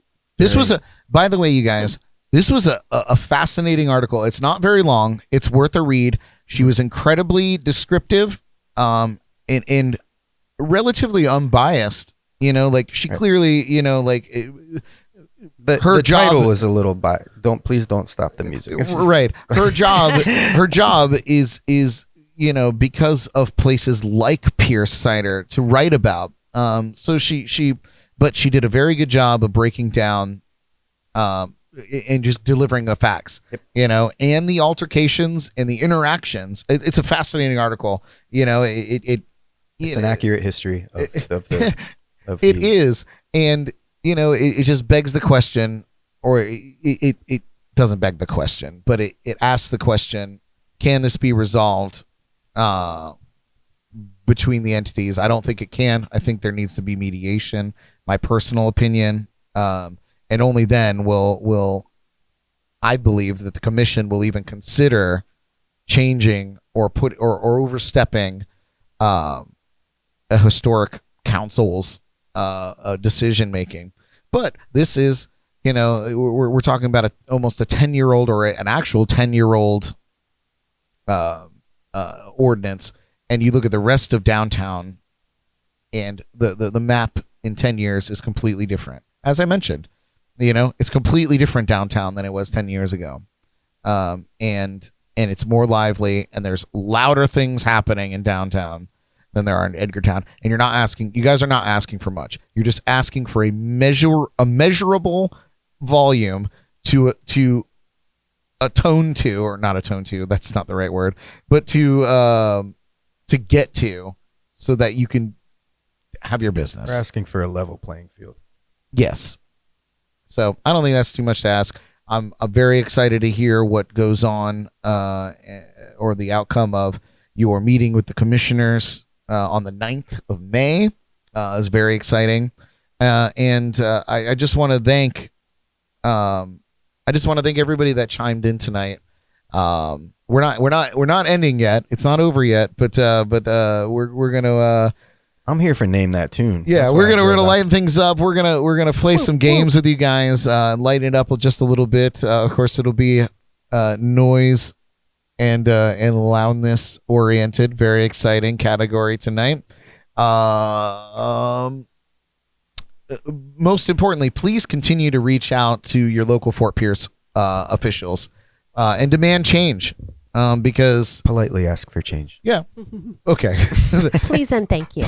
Politely ask for change, please and thank you. We will include. Bring them donuts. Yeah. Everyone likes donuts. Yes, donuts. I saw some. Anyway, we won't get into donuts, but I will include the links for the commissioners' emails and whatnot, or the contact page to write those letters. We'll do that in the show notes. It's not there live right now, so you'll have to do it on your own, but it will be there in the re-uploads of this show. Thanks so much, Brad. We appreciate you guys. Oh my God. No, this was when you first brought it up to me, and I knew this was a problem because I was scheduled to play there this Friday night. And you were like, gotta change the plans. This is the third time you've been canceled. I know. I'm never going to get to play a Pierce. God does not want you to play a Pierced Ciderworks. That's the truth. We're going to take a quick break. When we come back, as we mentioned, we're going to take a peek inside the Jordy files. It's a very quick one. That. But there's some fun stuff in there, and then we're going to play a round of Name That Tune with all of you tuning in, hanging out. We'll flip that. Maybe we'll do that first. I don't know. But either way, this is a tune from the last time Will Goulet was on the show with us. He's here with Tom Colino. And this was an original Will Goulet song. Enjoy. We'll be right back, you guys. How did I know?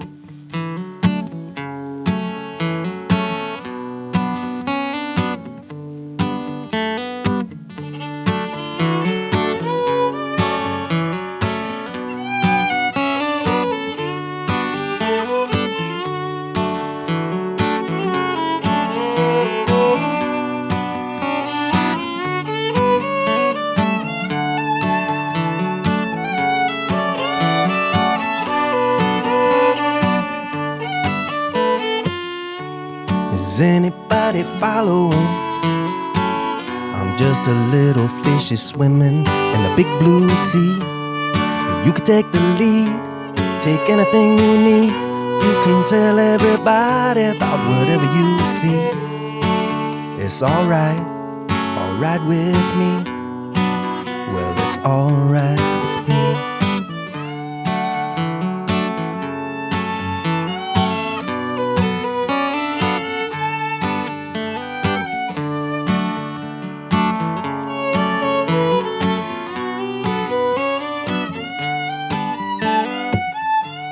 Is anybody listening?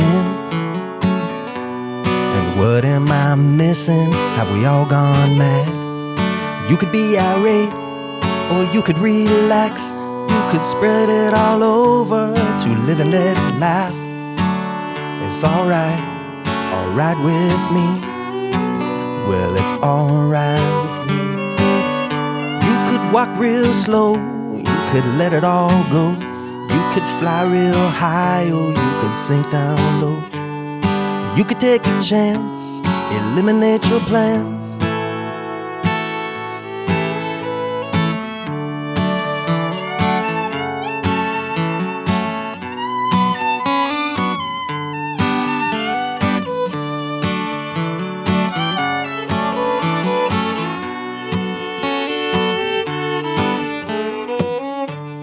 Is anybody following? I'm just a little fishy swimming in the big blue sea. Well, you can take the lead, take anything you need. You can tell everybody about whatever you see. It's alright with me. Well, it's alright with me. It's alright with me. Well, it's alright with me. Well, it's alright with me. Well, it's alright with me. Well, it's alright with me. Well, it's alright with me.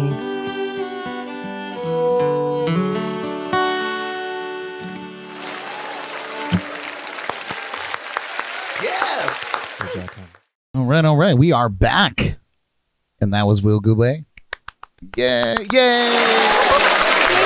so we're done here. You look a little different these days. The magic of the internet. I will say The our mustache is coming in strong. our mutual friend Terry Dobson, he was asking where your beard went. And I was like, you still got a beard. Got swallowed up by my mustache. It is a glorious mustache, man. It is. I've wanted Brad to. tried very hard for that. I did. You know what? I'm going to tell you right now.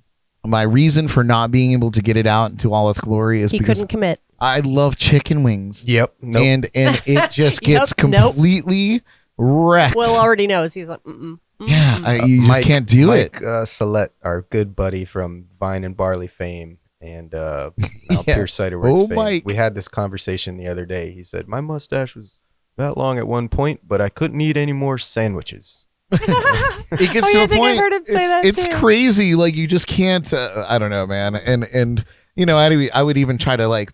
My problem is I would try to trim things myself, and I'd get it to a point where it's so fucked up Yeah. that I was like, oh, I look like a raging idiot now, and it's all coming off. It's all going away. Well, you guys, I made an executive decision that we're going to play Name That Tune first. Yes. While we still have some people tuning in. You guys, it is time for another riveting round of Name That Tune.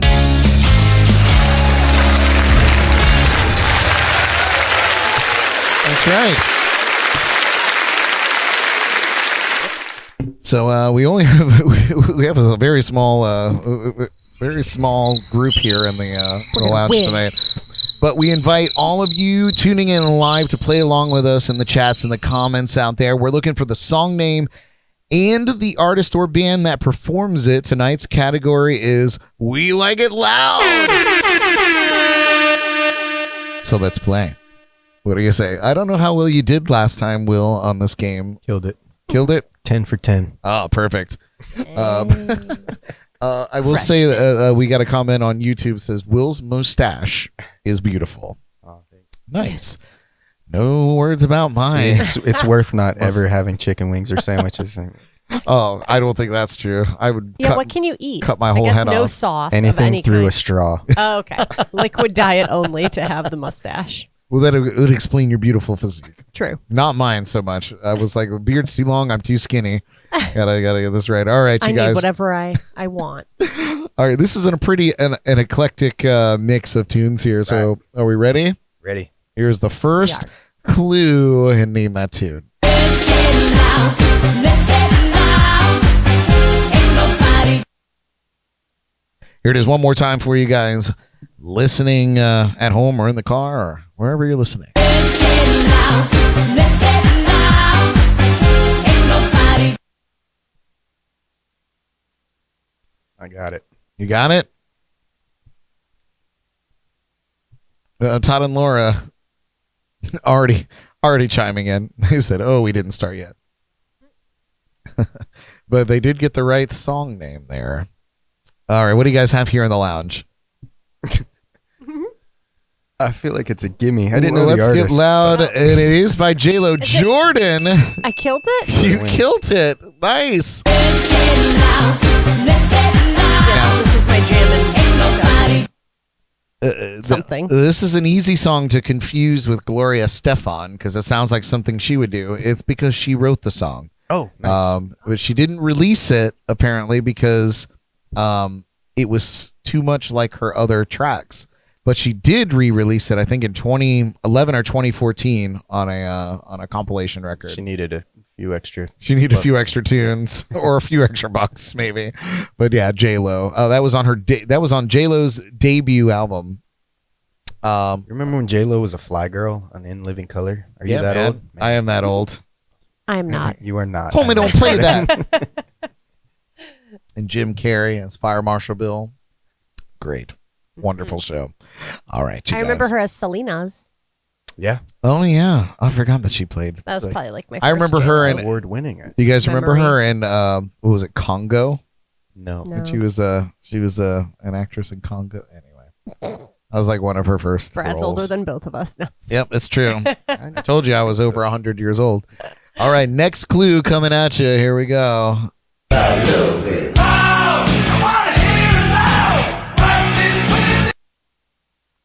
Here it is one more time.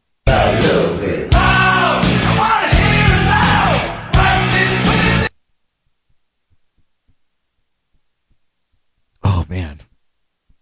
Todd and Laura are on it. On it. This may have showed up in the Jordy, or not the Jordy. I mean, I guess we haven't gotten there yet. This Let is me look. none of this is making sense because we reversed some things. But Todd and Laura got it correct. What did you guys have here in the lounge? I think I got it very, very wrong. I have no idea, but it sounds like Warren. It's not Warrant. Shout at the devil, Def Leppard. That is not right, but Wrong. but very fun. Same era. It is. I Love It Loud by Oh, Kiss. yeah, same thing. Yeah. Yes, yeah. I have no idea, but it sounds like Warrant. She's my cherry pie. Yeah, I was kind of thinking that too. Jennifer said Kiss, and Jay came in with Kiss. I Love It Loud. Great job, you guys. Nice. All right. Next clue. We're gonna bring it into the 21st century here. Oh, thank God. When your legs don't work like they used to before. Just a great line. Here it is one more time for you, playing it What all. was that? When your legs don't work like they used to before. The Lord knows my legs don't work like they used to before. These old knees need some sprucing up. Busted. All right, what do you guys have here? It is Ed Sheeran, I put a bunch of. and it is Thinking Out Loud. Oh. Yes. Good job, you guys. Not a real. When your fan legs don't on work me like here. they used to before. Jay got it. Todd and Laura got it. Danny, our friend Danny. She got it too over there on YouTube. What's up, Danny? I miss you, by the way. We need to catch up soon. Danny, huge supporter of live music on the Treasure Coast. Good friend of ours. Brad poured me an entire thing of Jameson, so my legs aren't working like they used to. That's true. This is probably my 6th or 7th Jack Daniels, so Wow. we're having a great time. Dear. Okay, here we go. Next clue as we move along. This one's especially for Jordan. I like my music real loud. Can you turn that shit up for me, right? Now, here it is one more time. I like my music real loud. Can you turn that shit up for me, right? Now. So I found, when we're talking about, ordinances of any kind, I found the sweet spot for now with social media on where I can cut these songs so that I can name these tunes, so I can keep it in like not not public domain, but there's another way to explain it, where we're using it for educational purposes. But it's 5-second clips. Oh, really? So I have to clip it in 5 seconds. That's good to know. I used to just be like phrases, so I'd like let a phrase ring out, but now I have to do it. You got a letter, didn't you? I didn't get a letter, but they were constantly dinging me for just this segment, and I was like, I hate to like cut this whole segment out of our podcast. So this worked. Jay, not amazingly, Wow. Jay is a very smart guy and a music lover as well. Fair use. Todd, you son of a bitch. It's called fair use. He gave me the definition. Oh. When you use the 5 seconds, it's fair use. What do you guys have here in the lounge? I don't know, but I was feeling it. It is Loud by Mac Miller. Yes. It was a good tune. I had to listen to the whole thing. It got me crunk. Do the kids still say crunk? Do they get crunk? All right. Only if you're with Lil Jon and the East Side Boys, probably. What? Lil Jon and the East Side Boys. Okay. Oh, I see what you did there. Oh, wait, I should do it again. What? Okay. Oh, I thought you were going to do yeah. Okay. All right. And Todd and Laura, you should reprise your comment here because here's our last clue and name that tune. I hit the wrong button.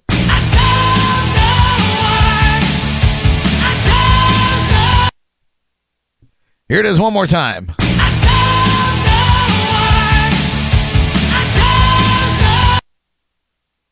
Oh, man. Now, I will. The only hint I'm going to give you is that this version is a cover of a previous version of this song from the 80s. This was like 4th grade, man. I remember. That's all I remember.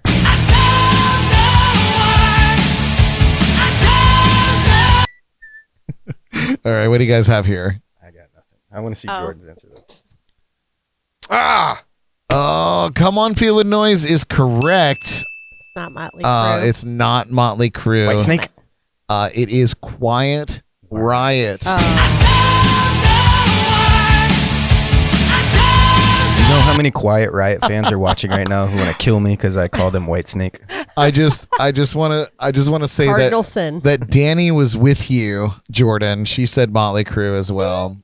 I feel like I was thinking, did they sing the Girls That's one? what I thought it was. That's Okay, Motley yeah, that's what I Crue. thought it was too. I started writing Oh Girls. my God, and then I Danny was said like, the same thing. Oh, That's so funny. wild, wild, wild. Yeah. Yeah, no, it is Quiet Riot. Good job, you guys. Okay, well, we all are good at plagiarism, or not plagiarism, but stealing other songs and making them other use. songs. Yes, which may or may not come up in the Jordy files, which we're gonna dive into right now, you guys. I thought the show was gonna be shorter. Brad underestimated but your ability to chit chat I did. and his own. Well, It was mainly because he spent 14 hours sorting through. And I kept Papers. distracting him. I did, and we were attending to the ant farm. Oh yeah, we didn't really have a beating session. You know what? I don't want to jinx it, but this was way less than I was I expecting mean, your to pour corner in is here. pretty crazy. There's over one there. right down here who's been breakdancing for like the last 45 minutes. They Is he come tapping in. out? They come in and they don't last very long. That's the truth here. I will assess as we wrap it It's up. like Britney Spears says, toxic. Oh my God! But it's In time, there. you guys, for the nation's most underrated, under-researched, and under-the-influence news program. This is the Jordy Files. And And underage.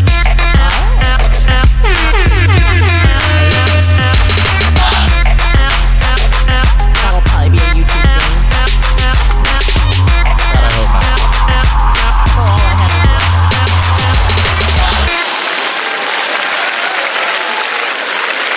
All right, it's the Jordy Files. was Oh, yay.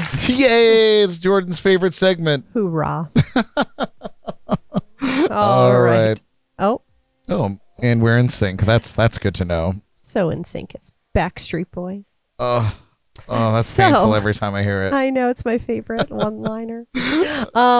Okay, so some birthdays starting off strong here. Probably shouldn't talk about it, but let's just go right for it. Diving in. Singer from the music group Main Ingredient, Cuba Gooding Jr.'s father. Wait, Cuba Gooding Jr.'s father. I'm confused. Cuba That's Gooding right. Senior. So yeah, not Cuba Cuba- Gooding Sr. Yes, you got it. It's worded weird. Anyway, Yes, we need to fire our writer. for real. If anyone is looking for a new producing gig, come see me. Not We Brad. just need a writing gig. We just need somebody to write scripts. Yes. Reading and writing required. Okay. Would be so Cuba Gooding Jr.'s dad would be 78 years old today. Glad we got that all squared away. But he sadly passed away in 2017 at just 72 years old. Yeah, I think they found him in his car. Like, they found him in his, like, sitting in his car, dead. In Port St. Lucie traffic. No, that's probably true. I feel that every day. But apparently he died of natural causes. He was just old and he just died in his car. Isn't that Yeah. crazy? But like parked. Yeah, parked. I think he was like outside of his home or something. I don't know. Wild, right? Yes, and it's a bad time Is to it- talk about well, Cuba Gooding you Jr. could kind of see a picture of him if you guys are watching the show. You can see a picture. He looks just like his son, or his son looks just like him, rather. Like does. Yeah, it's you're right. crazy the similar. There's a million pictures of the two of them together, and it's wild how similar Did you hear they all look. the scandal surrounding the Cuba? The Cuba? Yeah, we're not going to talk about it. Oh, Innocent until proven guilty. I think he admitted it. Oh my God, you love Amber Heard, don't you? Wow, Yeah. that escalated quickly. But maybe. Amber Heard lover. Yeah. Don't go pooping in my bed now. Anyway, more on that later. Moron. Okay. Straight out of the Love Shack singer Kate Pearson of the B-52s is 74 years old today. Wow. 70. The Love Shack, baby. Yeah. The original Spaceman, former Kiss guitarist. See where the clue came in. Yeah. Ace Frehley is turning 71 today. Oof. Guitarist from Adam and the Ants, Marco Pepperoni is 62 years old today. I think we have some of his bandmates here in the lounge. That's because we have ants. Yeah, the ant farm. Yeah. The JNC Big ant farm ass ants here. over here. You guys weren't lying. Yeah. I told you. I kinda told scary. you when you walked in the front door. I was like, full disclosure. Before Brad even said We're- hi, he's Yep. like, I full was like- disclosure. I was like, we have an ant problem. We're taking care of it though. We it's in my shameless plugs tonight, but we had some assistance. shout out to our old neighbor Aaron. Yeah. We love you. Thank you so much for being you. And second to last, birthday. Patrick Stump, singer of the band Fall Out Boy, is celebrating his 37th trip around the glorious sun today. And our baby birthday goes out to my girl, Lizzo. She is 34 years old today. Lizzo. And I heard from my Spotify ads that she has a new clothing line, I think, or athletic line or something, outfits. Why is Sorry. that so funny, I Jordan? don't know. What's so funny called, about like- Lizzo's athletic line? I think it's called Yizzy. Yizzzy. Or shizzy. I may have made that up. Yeah, for Shizzy. Something else. She has something that she's... Anyway, or maybe it's Yelly. I don't know. Anyway, don't quote me. We'll come back to that. Anyway. Next week on the Jordy Files. Not important. Moving on. So our first article is we have an American Idol recap. And let me see if I can make this bigger because it's very small font. Okay. Oh, it is small font tonight. Yes. And then there were 11. Unfortunately, our local girl, Allegra Miles, wasn't one of them. And her American Idol journey this season has come to an end. Their loss, our gain. Fuck that shit. Yeah, we get End of Allegra article. back at least. Yeah. Ha. We'll go see her at I think she plays at she performs pretty regularly at ER Bradley's down in West Palm and in various places. I can't go to ER Bradley's. I was banned there for life. But your name's Nice. in it. Nice. Yeah. Do you think Should they have have... started the show with that story. I know. Do you think they have your photo on a wall? I don't know, but I'm definitely. They probably definitely like fingerprint everybody that comes in there now. I think if we get you drunk enough, you'd go. That was the reason that I got kicked out in the first place. Is that where you cracked the bouncer in the nose gets with the door? drunk at- Oh, here we at don't talk Bradley. about that. Yeah, right. Who That gets was drunk at resolved. Bradley's? That was resolved Oh, okay. in court.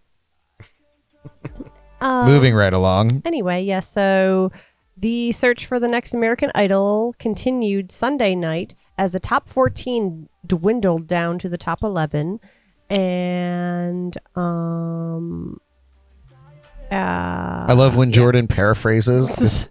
by just reading the article. She just reads it in real time, and it's like, and this is interesting to say. Yeah. And this is interesting to say. And who knows when it'll be on again. So moving on. It will be on Sunday. Oh, okay. It's always Sunday. Got So it. Sunday and Monday. Oh, okay. We're protesting that shit now. Obviously. The Yeah. liquor's off it though, right? Boo. They all suck. Well, yeah, I'm never gonna. I only watched it for her anyway. Did you vote for her? Yeah, Excellent. and my sister and you and Derek. Derek was voting. So Awesome. unless you weren't voting, you slag. You weren't voting. I'm the reason. Unbelievable. The next article. She did. I didn't. I'm sorry. Just not to interrupt, but I'm interrupting. She did post a very heartfelt thank you to everybody on her Facebook page, and I thought that was very, very nice. And she's such a humble kid, and she's incredibly talented, and she's about to blow up, y'all. So watch out. Yep. Don't you remember what did we see her on the sailfish video? I think Yeah, Zach made? Sailfish's Oh, the seventh. anniversary. You remember the seventh? seventh where Zach Oh. Jones had us all? You and I were on that. Yeah, Ah. Yeah. they had us all do Yeah. like a little set. That was really cool. And Yeah. Allegro was on there So as we well. knew everyone, or at least for me as an outside musician, maybe you guys knew her. I didn't know her but until then. I feel like yeah. I knew every single person who did the sailfish videos except for her, and then she came on, and we were like, Yeah, we like. What? We Who were is probably this? 8 bottles of wine deep at Definitely. this point. I was like, I'm glad I we went cried at a little. 9:30 in the morning. Yeah, that was an all day thing. oh, that was yeah, good. yeah, You know, yeah. I was That was I was fun. the very last act on that whole thing. "Ah, you had to follow Allegra." Idiots. Why would they do that? They wanted to close it out with a turd. Yep. But Allegra, everybody was amazing, but she Right. was like, we listen, and like Jordan said, I didn't know who she was, or I'd never heard her music before, and was just like, you know, she was playing piano and singing. And I was like, oh my god, she's crazy good. Yeah. And then she like slung a guitar over Yeah. her I shoulder and remember she started was, like, out on jamming. her porch or something. And I was Yeah. like, oh Yeah. my god. I remember that. And then she like said that she was like 18. Yeah, I and was she like, sounds oh my so God, old, kill like me. older, distinguished. Yep. So incredibly Good talented. find, Zach Jones, or whoever, Yeah. someone, yeah, Zach. whoever Yeah, good put her job, on Zach. the sailfish thing. Yes, sir. Zach, we'll see you on Friday. Yeah. But yeah, so anyway, little tidbit behind the scenes there. Next article, which I heard the other day, whilst driving to work, Dan and Shay, it is their turn now. 10,000 lawsuits. I can't. Oh, who writes this? Carry on with your article, Jordan. Oh, okay. People are listening and have no idea what's going on. Oh, okay.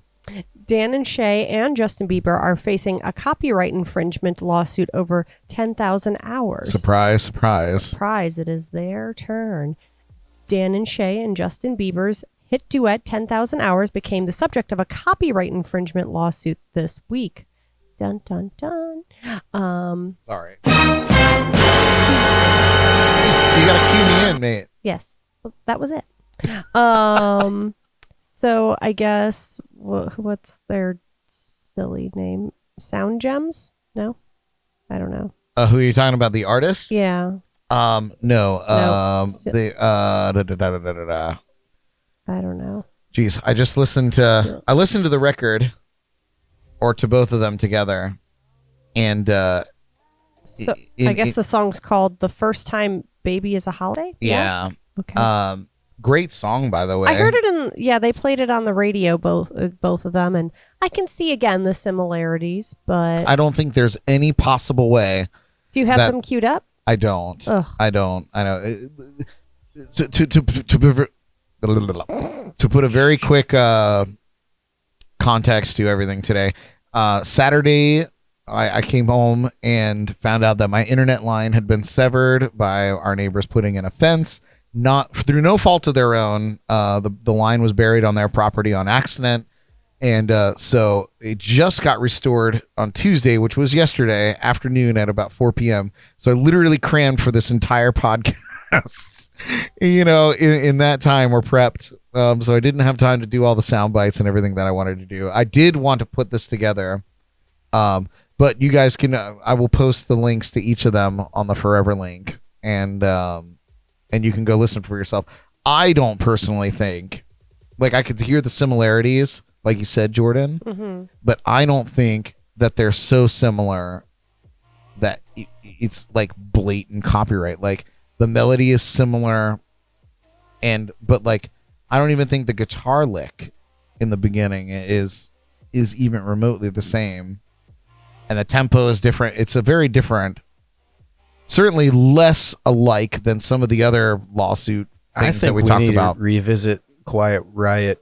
Come on, feel the Come noise. on, And feel girls. Yeah. Like, we need to go back and dig that up. I know. Why did these people not fight over this kind of stuff? Way too high. Yeah. Too many drugs. So little time. I honestly, I don't think that. Well, the morning radio people did not think it sounded the same either, but I don't think it does. And I'm pretty neutral. Like, I'll straight up, like, the levitating and the article sound system song, I think are very, very similar. Levitating, right? Is that the one? yeah. Right? The Marvin Gaye and the Robin Thicke. You remember that one a few years ago? Oh, Yeah. that was like I feel like, that was a long. but there's time only ago. like so many beats you can do, right? I mean, like, as an artist, you're kind of Mathematically. always stealing Yeah, someone's but, like, there's something like there was a vibe, and they ripped off the vibe. And I even feel like the levitating song and the article sound system, like, I think that whoever produced that track ripped off the vibe. Because everybody can do like a D C G chord and write songs. But, like, if you take the whole vibe and But the what if melody, they just got and- to the same level of highness and they thought of the same tune? No, there is an They argument. tapped into that, Right. you know. Listen, you guys, I'm gonna put this out there. I'm reading a book called Oh, dear. the Urantia book, and it's basically a scientific explanation of biblical events and the creation of Earth, and it's fascinating. I've gotten through there goes all of our viewers. I've gotten through 3 pages of 1,500, so I'll let you know when I get to the end. And but it does touch on a lot of this, like, cosmic stringing that brings us all together as a united piece. Yeah. And I read an article today that scientists have found that all the elements of life have been found on cosmic meteorites that have landed on Earth, which means we're all aliens. Congratulations. We're all aliens. So just let it happen. It all started in space somewhere, or some blown up planet in a distant Thoughts on this, Will? realm. It's the most logical thing I've heard all evening. Keep drinking, mate. I got more where that came from. There's more Anyway, where that came They make books with 1,500 pages in them? and people read them all? Yeah. The thing is, the book is like this thick, but the pages are so thin you can Yeah. see. They're the like Bible. translucent. You can see right through them. It's unbelievable. It is like like the Bible. tissue paper. It's like a Scientology Bible. It's not Scientology at all. This book is Christian know. Science. it's wild. Somebody recommended it. I was compelled to buy it. 3 pages in, I fall asleep almost every time. There's a lot. I don't even know if I'm through the preface yet. Before Pages we're are getting so thin, man. Maybe you could just roll some joints up with that. You know what's interesting? Oh, dear God. You already did. You already Yeah. started that? Yeah, right. No, our guest I have last 3 week. joints here. Our guest last week was Dave Balin, and he actually left us an entire case of rolling papers. So, And they're his business card. you know, Well, thank you, it- Dave. Yeah. yeah. So we're gonna make sure that Will Oh, yeah. They're over rolls there out with some of by them. the Code Rum bottles. Anyway, I'm so Whole sorry. Thing of them. They're very cool. So anyway, the plaintiffs, wow, we got very wildly on off topic. And that's how we roll. Yes. Roll. Joints. The plaintiffs are asking simply for credit on the track, as well as payment for damages and legal fees, plus an injunction to prevent further distribution of Dan and Shay and Justin's song. So what will we do without that's too 10,000 late. hours? Considering that song came out in like 2019. Unbelievable. It takes forever. Sorry, guys. Yeah. So. Big that's news. This is that. big news coming up. Oh. Oh my gourd. Adele's Las Vegas residency will reportedly launch this summer. She is back, folks. Bigger. I wonder if badder she's than gonna ever. like pay for everybody's airfare if that got canceled because she canceled all the entire thing. So Adele's Weekends with Adele residency in Vegas was abruptly postponed earlier this year. But the star later told talk show host Graham Norton, Oh, you love him. Graham, yeah. That the shows are absolutely happening this year, 100%. Blah, blah, blah, blah, blah. Yeah. So, How many weeks do you think you would last, Brad, if you had a weekend residency in Las Vegas? You mean before I died of a cocaine overdose? Exactly. I would maybe 30 What's minutes. the over-under on? It depends on Would be how long for It me. depends on how long they or how much of the money they give me up front. But yeah, maybe 15 minutes. I don't know. The old heart, it's not what it used to be. you're taking K2, though. Yeah, I don't think the KT is going to stop a cocaine-induced heart attack, though. We'll find something for that. So, What- what else am I supposed to Pure say? adrenaline, like Yeah, we'll get you an what is it? An Is it EpiPen. Yeah. An EpiPen. Oh, I'll that's just gonna work stab either. you right in the heart. that's You need to fire your medical consultant. She's you are not my nurse any longer. I am a nurse. Hear me, for I have spoken. Oh my god. I am your lifesaver. Be afraid. You know, we did have a conversation, random as it may be, but I was like, in case I ever do have a heart attack, I just want you to know that I have a whole He's canister. like, where is the aspirin? I was like, I have a Where canister of is the aspirin in the aspirin? center console of my car. So like, if that happens, It's you like in need Dumb to- and Dumber, like pop the lid off, yeah, you shove need- them all in my mouth. You need to go and you need to give me some aspirin. If I ever, if we're at home, there's no aspirin in the house. Like, I know there's aspirin there. And so, I don't know, this was a month ago or more. And it came up again. And I was like, well, where's the aspirin? quiz time. Grilling me. Where's the aspirin? But she knew. She knew where it She was. knew? She knew where it was. Yeah. So I feel safe. I feel safe to She's a continue keeper. eating Yeah. trans fats. It just depends how fast I can run. Yeah. How fast I can run and how fast the heart attack is. Yeah. I mean, at that point, I'm not going to care. You just do you, boo-boo. I'm going to either survive or not. Wow, this got dark quickly.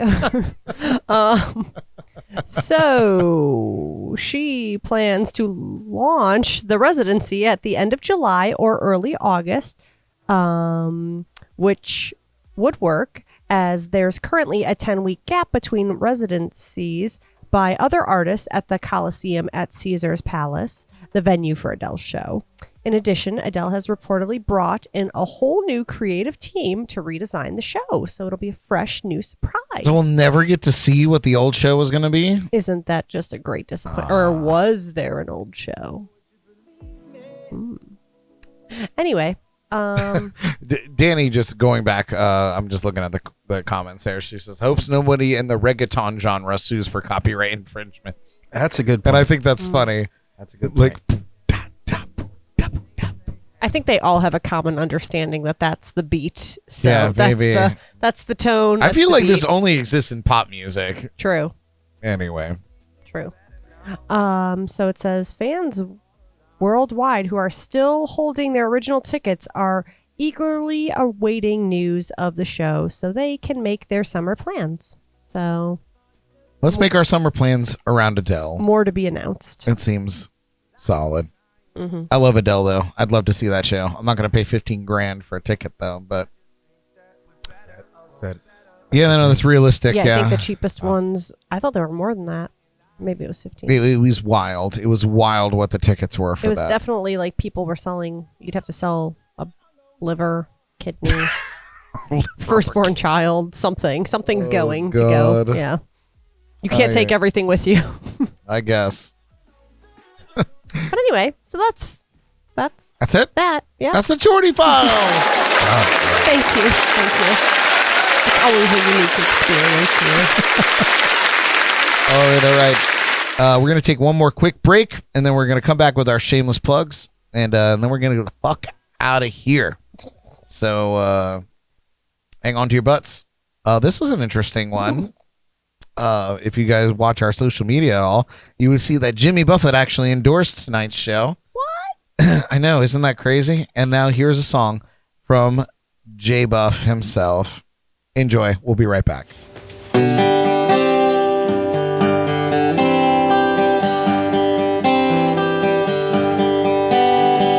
Constantly amazed by the blades of the fan on the ceiling.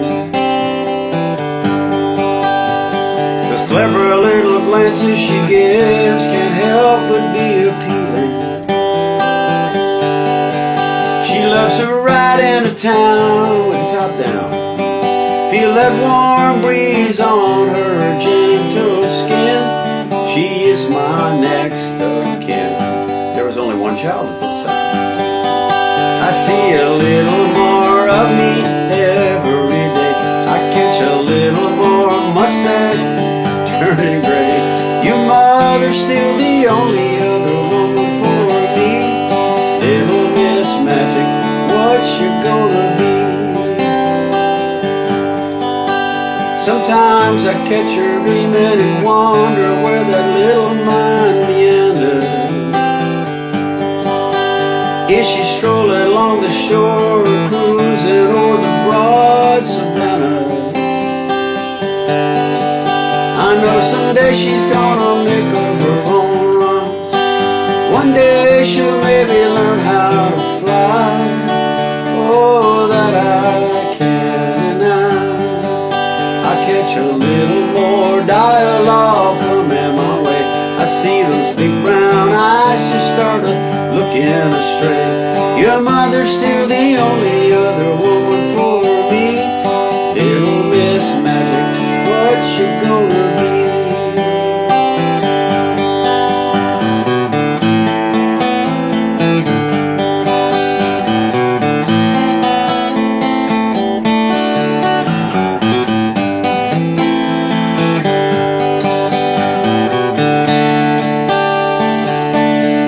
Yes, she loves to ride in town, top down. Feel that warm breeze on her gentle skin. She is my next of kin. Constantly amazed by the blades of the fan on the ceiling. Those clever little glances she gives can't help but be revealing. I know one day she's gonna make up her own runs. Oh, maybe she'll learn how to fly. That I can. I see a little more of me every day. I catch a little more mustache turning gray. Your mother's still the only other woman for me. Little Miss Magic, what you gonna be? Little Miss Magic, what you gonna be? Little Miss Magic, just can't wait to see.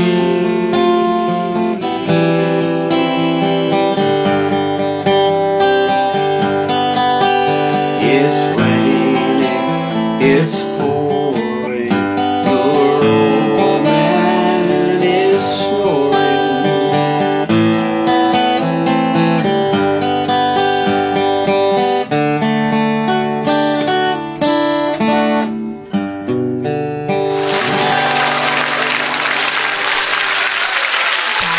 Oh yeah, that was Jimmy Buffett with Little Miss Magic, one of his lesser known tunes, but about, of course, his daughter Savannah Jane, who is a pretty prevalent radio host in South Florida. And I don't know, man, that song is so funny. Like Jimmy Buffett, think about what you want, Cheeseburger in Paradise, Margaritaville, whatever you want to do. One of the greatest storytellers of our time. His deeper cuts are really, really solid. Yeah, like all of his story songs that he's written, man, he's just such a unique sound, and he's like parlayed that into the best possible scenario. right. He was the original, like, who was I talking to? Somebody was talking about, Jimmy Buffett being a sellout and whatever. And I was like, that's okay, because Jimmy Buffett was the original sellout. Like he turned his music into an empire, and it was to circumvent the record companies from taking everything from him. And he started it. He was the first person to merchandise, with the exception of the Beatles, who did it, but did not do it very successfully. Right. But to merchandise their brand, or his brand. And in it, I don't mean to dog on the Beatles, but like, they had their Apple store. Not like the Apple store that you're thinking of today, but they sold their boutique stuff. But like Jimmy Buffett turned Margaritaville into an empire, and it will be his legacy forever. But it is those story songs like Little Miss Magic that you just heard that connectable to everyone. Oh my God, yeah, and just so personal to his life, And I read his book, A Pirate Looks at 50, which is basically his autobiography up until that point in his life, which is back in 1995, because he's old as hell now. But like, there's many, many mentions of Savannah Jane and his other children throughout the book, and it's fascinating stuff, man. What a well-traveled, well-versed man. And I hope he writes another autobiography before this is all said and done. He's 80, Brad. Give the man a break. He's not quite 80. I think he just turned 75. But he's pushing it. He's pushing it. But anyway. Gosh, do you know how old Savannah Jane is? Savannah Jane is probably in her 50s, I imagine. Oh. Right? She's 42. Oh, good. 42. I thought that was pretty that's older than I thought she would be. I'm 42. What are you saying, Jordan? Yeah, Jesus, Jordan. What are you saying? Look at you. You look at Will in the face. Right. What are you thinking? I can't. No, I don't know. For some reason, I thought she'd be like. I thought she was older. Oh, I thought she was going to be like 30. You thought she was going to be younger? Or he does have 38. younger children. I believe he has a son named Marley, an adopted son named Marley. He's got kids all throughout the Caribbean, man. Come on. I believe he's younger. He would probably be more my age. Cameron Marley. Cameron Marley, yeah, that's right. Let's see. Right. He doesn't have a birthday here. He's not important enough to have a birthday on. Privacy Google. is just a thing that we don't Google anymore. And Mr. Buffett is 75. Yes. Big 75. He's great, man. He's out on tour right now. You guys should go see him. If you've not seen a Buffett show, whether you're a Buffett fan or not, it's an experience. You should do it. You're hard pressed to find camaraderie like that. Anyway, we've come to the point in the night to go around the room and talk about all the things that you should be looking for out there. I know I kind of caught Will off guard, but he was prepping for his shameless plugs. So we're going to send it over to him for his shameless plugs.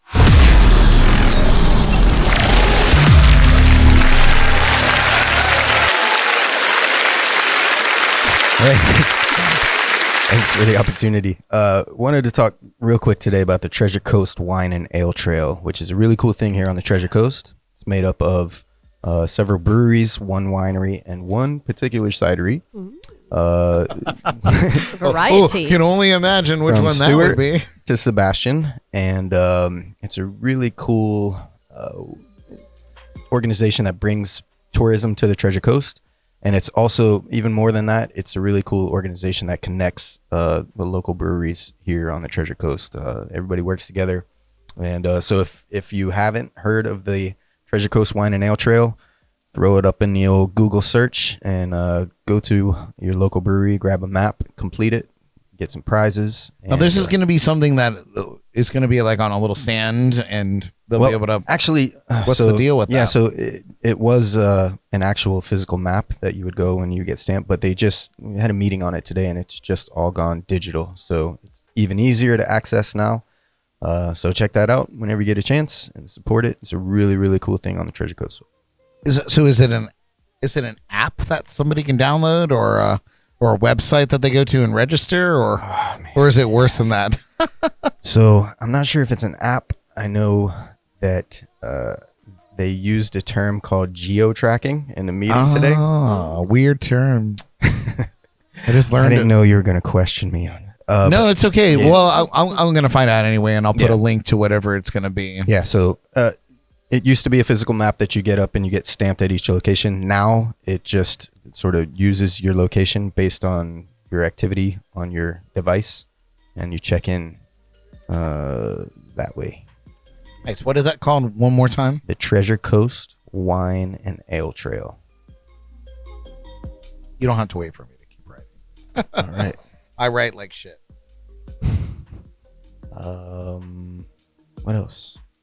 Oh, what did I plug earlier? I don't remember. That was one of them. The wine and ale trail was a big one. 4 whiskeys ago. I know. You're 4 whiskey. Well, 4 whiskeys by any other standard. Oh, was it the Jordan's thinking the real hard. Thursday night thing? The Thursday night jazz jam starting tomorrow. Jordan, Thank you. you're amazing. Jordan, when you're 42, your brain just doesn't work. I got 10 more years. I will say, Better enjoy this. Danny chimed in on YouTube and she said, "Hey, now I'm 43," and Danny looks like she could be like 21. True. Anyway, carry on, Will. That's all I got for shameless plugs.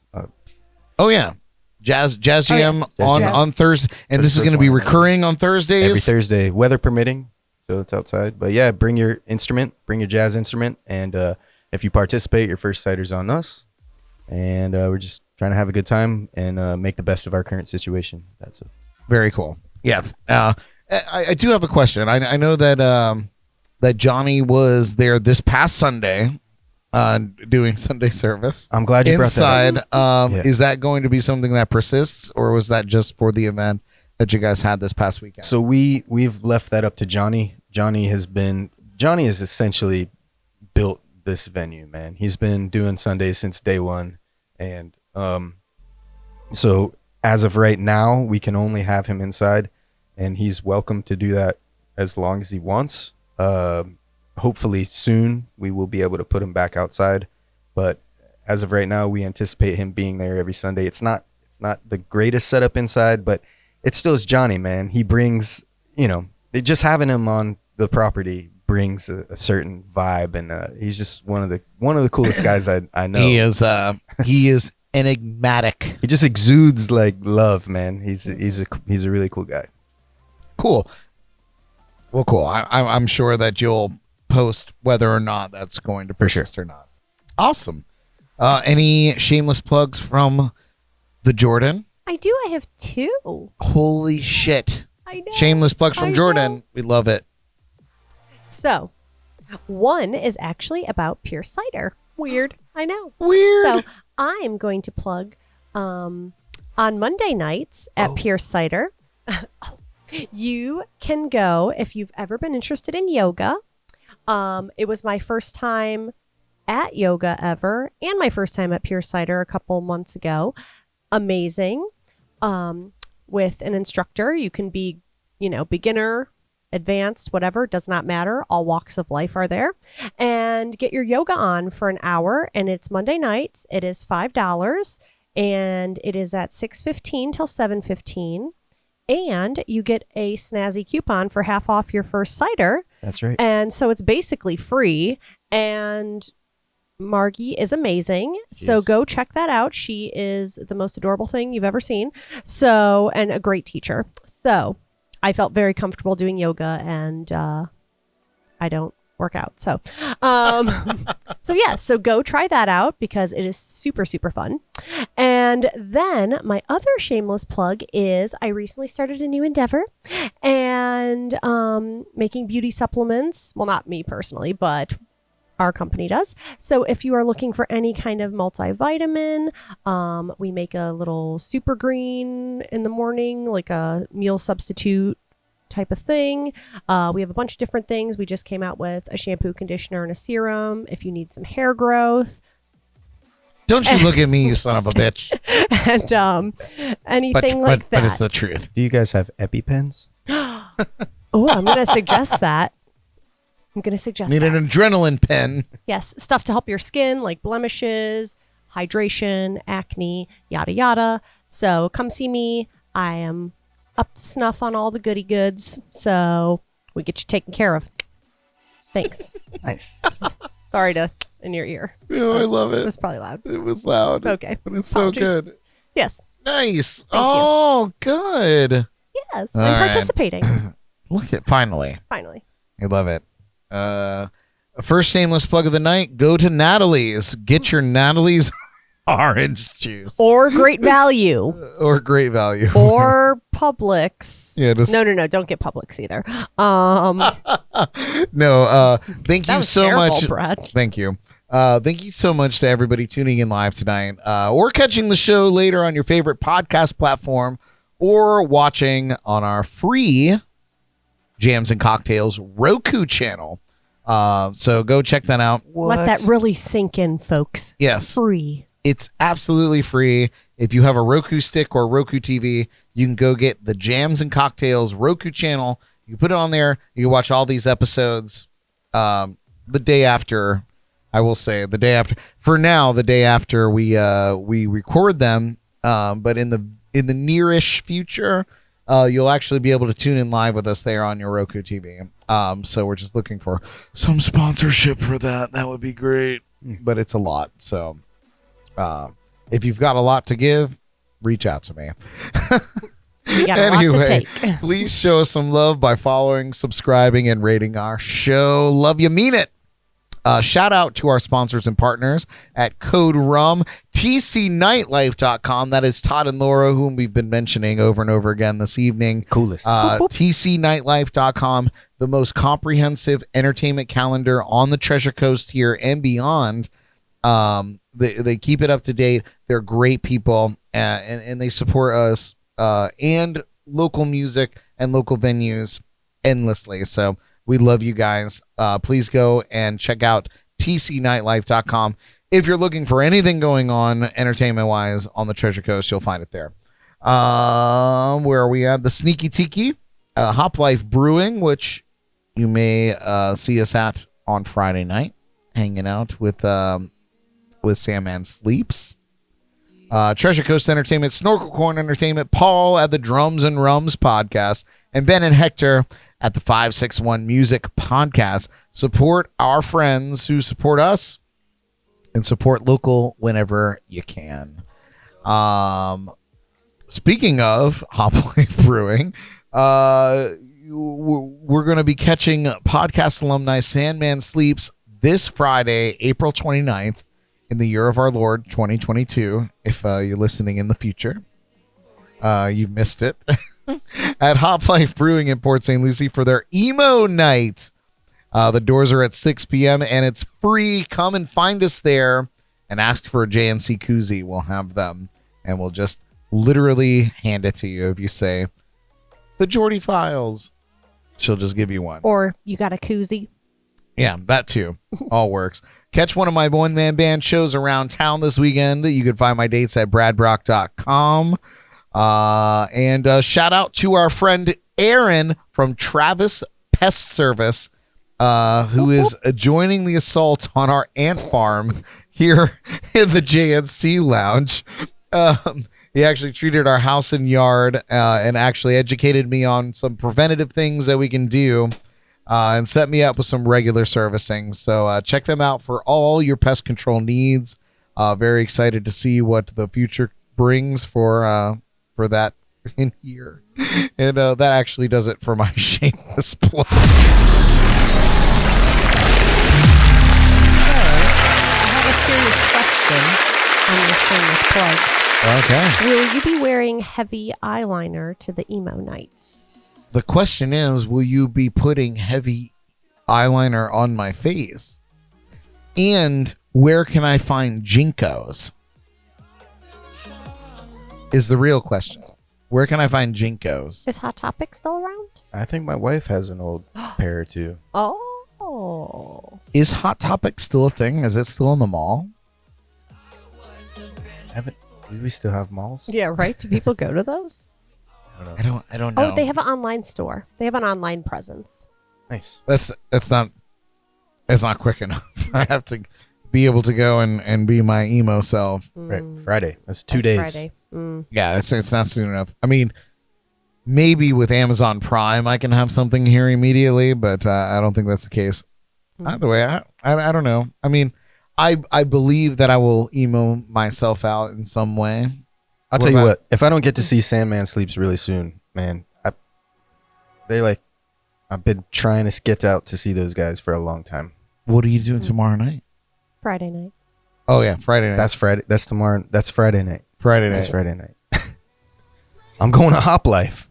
Actually, yeah. Well, then I there have you to wake go. up at 5 a.m. on Saturday, and so I mean, Yes, and do the thing that we were talking about. I don't you like to poor be the thing, guy. you. I don't like to be the guy that says, "Yeah, man, I'm gonna be there." And then you're like, no, you're not, asshole. I don't want to develop that reputation, so I'm not gonna catch them Friday, but definitely. And Okay. I'm hearing such good things about those guys. They're seriously great, Yeah. and that's going to be a cool show. So don't miss it, you sons of bitches. And I may be wearing some guy liner out there. You never know. You never know. Excellent. I do want to be in character in some way. Anyway, You could probably just cry too, right? Wasn't that like the emo thing to do? well, I cry all the time, Yeah, just so have some here we are. tears I'm trickling down. gonna cry about all the ants here in the lounge. It's amazing. I wish we could catch more on film. I feel like your camera angle would catch the most coming across that wall, Oh, but wait. there might even be some. I don't even know. Anyway, thank you again so much for everybody catching the show. I hope it was insightful and that we all learned a little something. Thanks to Jordan and our special guest, Will Goulet. Thank you guys. You guys are the best. Thank you for coming. Please continue to support live music and the places that feature it and keep local musicians employed, which was a huge thing that Pierced Cider did during the pandemic and beyond. So as far as I'm concerned, we're forever thankful for what you guys have done. So like I said, I played a little bit of a devil's advocate earlier on, but I completely support the thriving of Pierced Cider. So I hope that gets sorted out and fixed. Where am I at? Join us for another episode of Jams and Cocktails next Wednesday night. We don't have anything planned, so it might be willy-nilly. Not sure exactly what's going on. We might eat some bugs. That might be a thing. I don't want it to be a thing, but it might be. Until then, listen. Are you going to collect the ants? I might as well collect the ants. Listen to music. Drink some water. Super important. Take care of yourselves and each other. Broadcasting live from the legendary JNC Lounge, or better known today as the Ant Farm. I'm Brad Brock. We love ya. Good night.